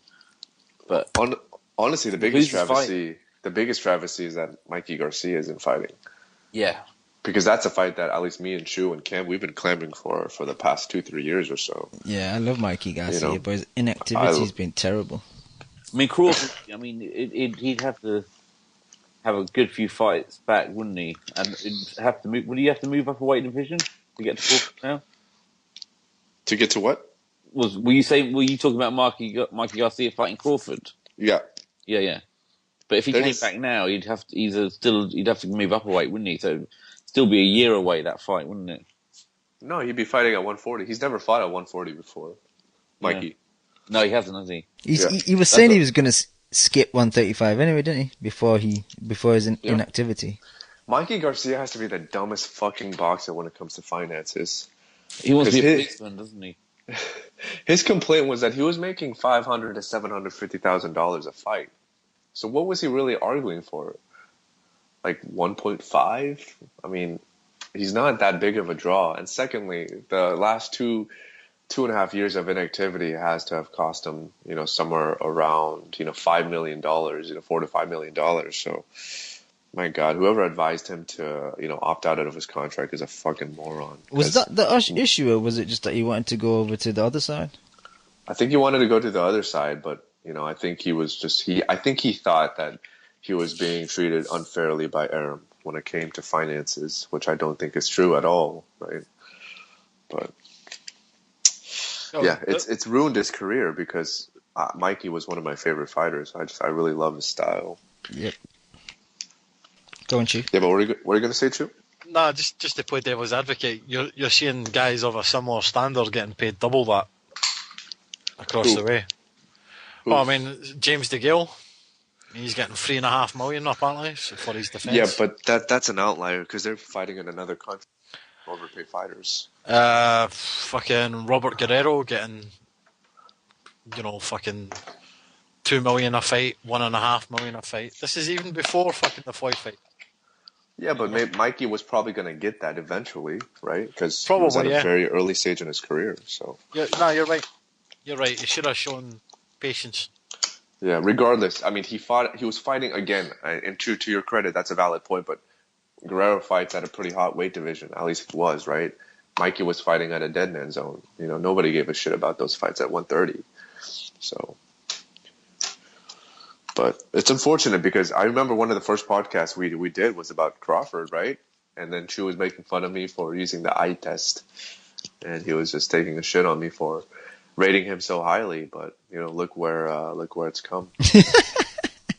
Chu, man, Lim's digging that knife in. No, you're right. I mean, there's nothing I can say. I could come up with something, but it would be a lie, so yeah. He's a great fighter. He is. What I will say though is... Actually, even then, we really don't know, right? I mean... Yeah, that's my next point. Who's he beat? Yeah. We don't know. I think he's going to be really great, but I don't know what his chin's like. And I do feel like at 147, I feel like Crawford does rely a lot on his physical advantages. And even against a guy like Postol, where will those advantages come from? Even against Amir Aman. Amir Aman's 5'10", 5'11". He's quite rangy. He's fast like Crawford. That'll be a tough fight. Yeah, absolutely. But this guy... Derijan? Yeah, that's a showcase fight. And I expect Crawford to win a decision. Nah, he's stopping him, man. I don't know, did Lamont Peterson stop him? No, but Lamont doesn't have that power that Crawford has. Yeah. But Peterson dominated him apart from the stoppage. Yeah. Did he? Yeah. Can't remember that fight. But yeah, I'd fancy it like a decision, regardless. Why? Because you say Crawford's got power, but I don't really see it. I mean, I see it, but I don't think he's got power like that. He couldn't knock Ricky Burns out, could he? But he was in first gear throughout the fight. He wasn't even trying to, mate. You just gotta get Ricky Burns out of your system, bro. That's what it is, It's the whole Burns situation. That's why. No, you just gotta go through some kind of detox or a cleanse of Ricky Burns. Just get it out of your system, mate. Yeah, Ricky Burns, I mean, there's no greater lightweight in the UK. Resume-wise, he's fought Crawford. He's fought fucking Omar Figueroa. Are we Yeah, but you just Dijan's like a cannon. all 3 fights which he lost. Close fights though. Yeah. Close fights. You know, that Zlatan Cannon, you'd say he was a top 5, well, top 10 lightweight. Split decision. Omar Figueroa, he arguably won. No, he didn't win that fight, man. He did win that fight. He didn't, or did? He did, for me. He didn't for me. To me, it was close. That was like one of the worst fights of the year, that fight. All Ricky was doing is just holding. How the fuck did we get to Ricky Burns, man? It's Chew, innit? It's the Chew effect. Scottish black hole. Oh, God. People in the chat don't say anything about Scotsmen, though. Like, Chew might start attacking you and calling you out for a fight. That was legendary. I felt bad for Marcus R afterwards. I didn't. Nah, but why you got to... You can talk shit about me, but why you got to talk shit about my country, man? No, that's true. His xenophobia got him in trouble. That's true. I respect that. Shout out to Marcus. Shout out to Marcus. I apologise to him.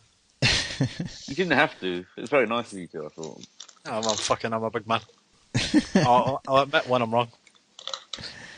Alright, that fucking Sky card's horrible.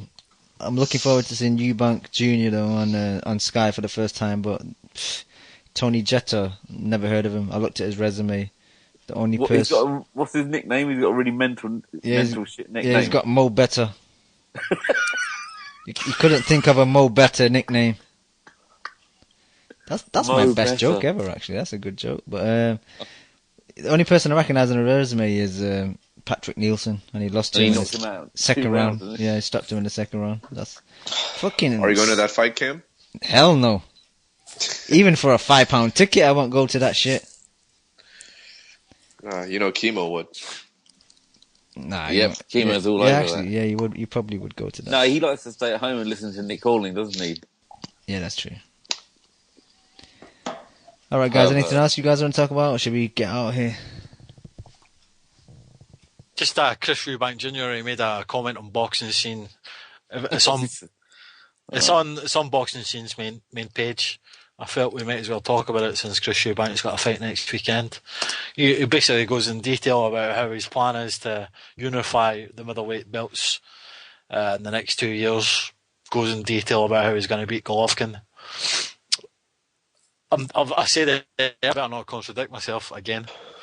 I think if there's any middleweight who could, I'm not saying he would right now, but if there's any middleweight who could beat Golovkin, it's Chris Eubank Jr.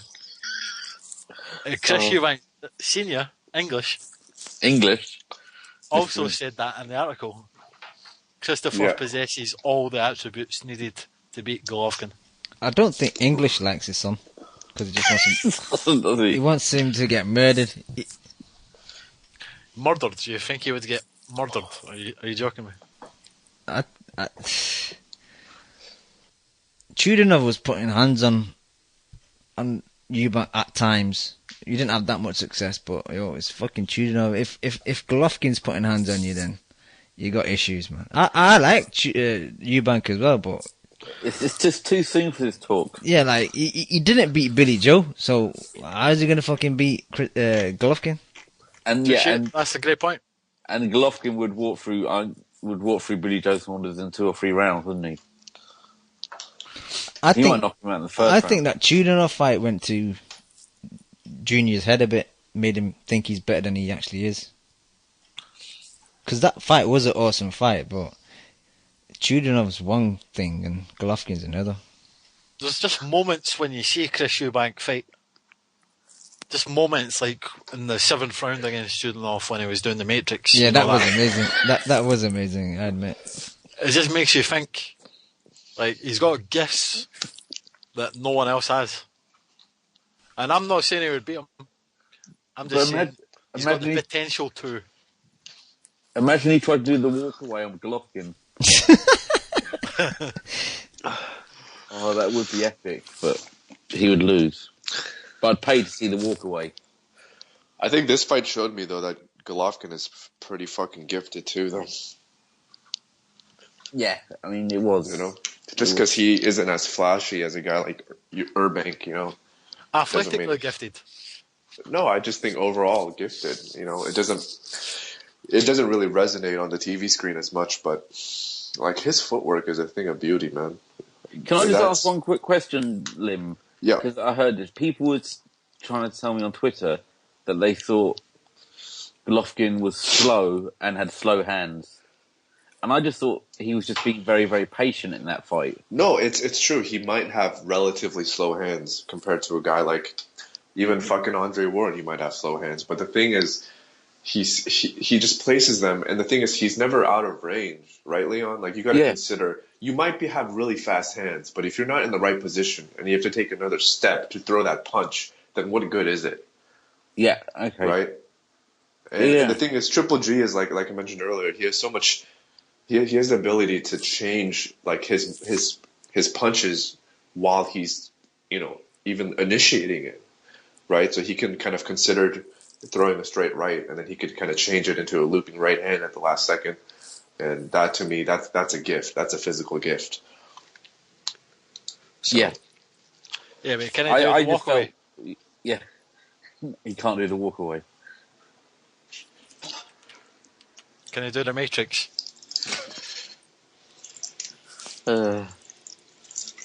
Sorry, Leon, you were going to say? No. I just thought it was interesting. I just thought that, to me, it looked like Golovkin was being very, very patient on Saturday, not slow. And to me, the kind of gifts that Golovkin has, those gifts are rarer than the athletic gifts that you see guys like Broner have, right? I'd rather have Golovkin's skill set over Broner's athletic ability any day. So it's just, I don't know. Yeah, it's like Broner has flashes of brilliance, but I mean, what does that mean? What does it account for? Yeah, no, I agree. Don't be surprised. I'm going to take a lot of shit at this comment, but don't be surprised if Chris Eubank Jr. Golovkin looks a bit like Roy Jones Jr. against James Toney. I mean, what exactly are you trying to say right now? I mean, first of all, this argument has no merit because it's not going to come into fruition for at least another 3 years. So we have to wait 36 months to even discuss this argument in the future, which is absurd. It's a slow burner. So, yeah, let's just count the days for people in the chat. Put a date on your calendar for 3 years from now. I'm putting this one in the bank, Daniel. And then we'll revisit this in is about 3 years from now. Yeah, we're never going to talk about this again. When MV Chu is the founder of a new restaurant, a 5-star rated restaurant in Scotland, this is when we'll revisit this fight. But until then, I better get a move on then.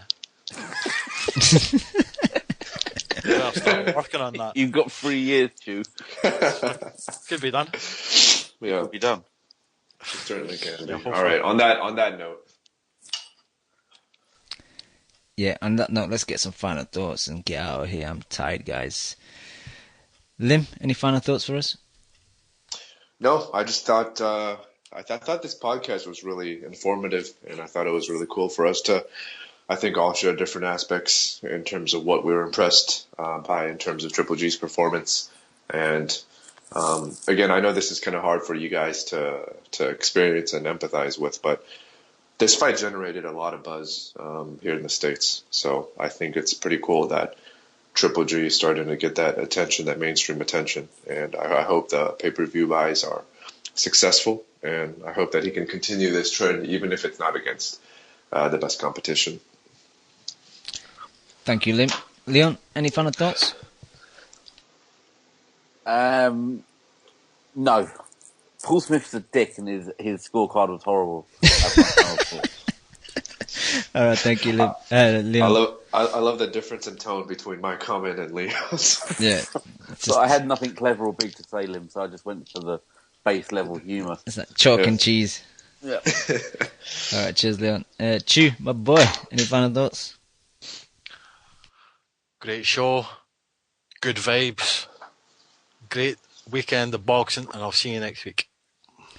Thank you, Chu. Lastly, like I mentioned at the top of the show, next week's show will start at 6 Eastern and 3 Pacific because of the time difference for 1 week. I want to thank everybody on the show today. Sorry for the issues with Wassam. I want to thank everybody in the chat and everybody that downloads the show week in, week out. We'll be back next week. Peace. You just listened to the Boxing Coalition. Oh, dude, man, I love boxing. I fucking love boxing. A big shout out to the Boxing Coalition. You're a newbie. No, I ain't new, man. If my fucking next door neighbour became the #1 flyweight in the world, you know what I'd do? I'd fucking walk past the cunt. Derek, how you doing, bro? I was physically banging, blood. I disagree. First time I hear the show, man, it was fucking badass. Vamos a Argentina, la concha de su madre. I see the bomb in them. I get home and she's like, what the fuck? Me and the kid are here. Why don't you get home and talk to us? I'm like, man, you guys don't know shit about boxing. Kel, how does it feel to be the new IBF champion? Feels great. Did we really dive into the black hole right off the jump? I think he's hiding glass. Just to play devil's advocate. You want 1 portion of crow or 2 portions of crow? Give me 2 portions with a supersized fries and a large drink, please. I can't stand him, what? I'm Scottish. Cringe side? But you won't rush Anthony fucking fat ass Joshua, would you? He's not fat. How about you tell us what you weighed for your final thoughts?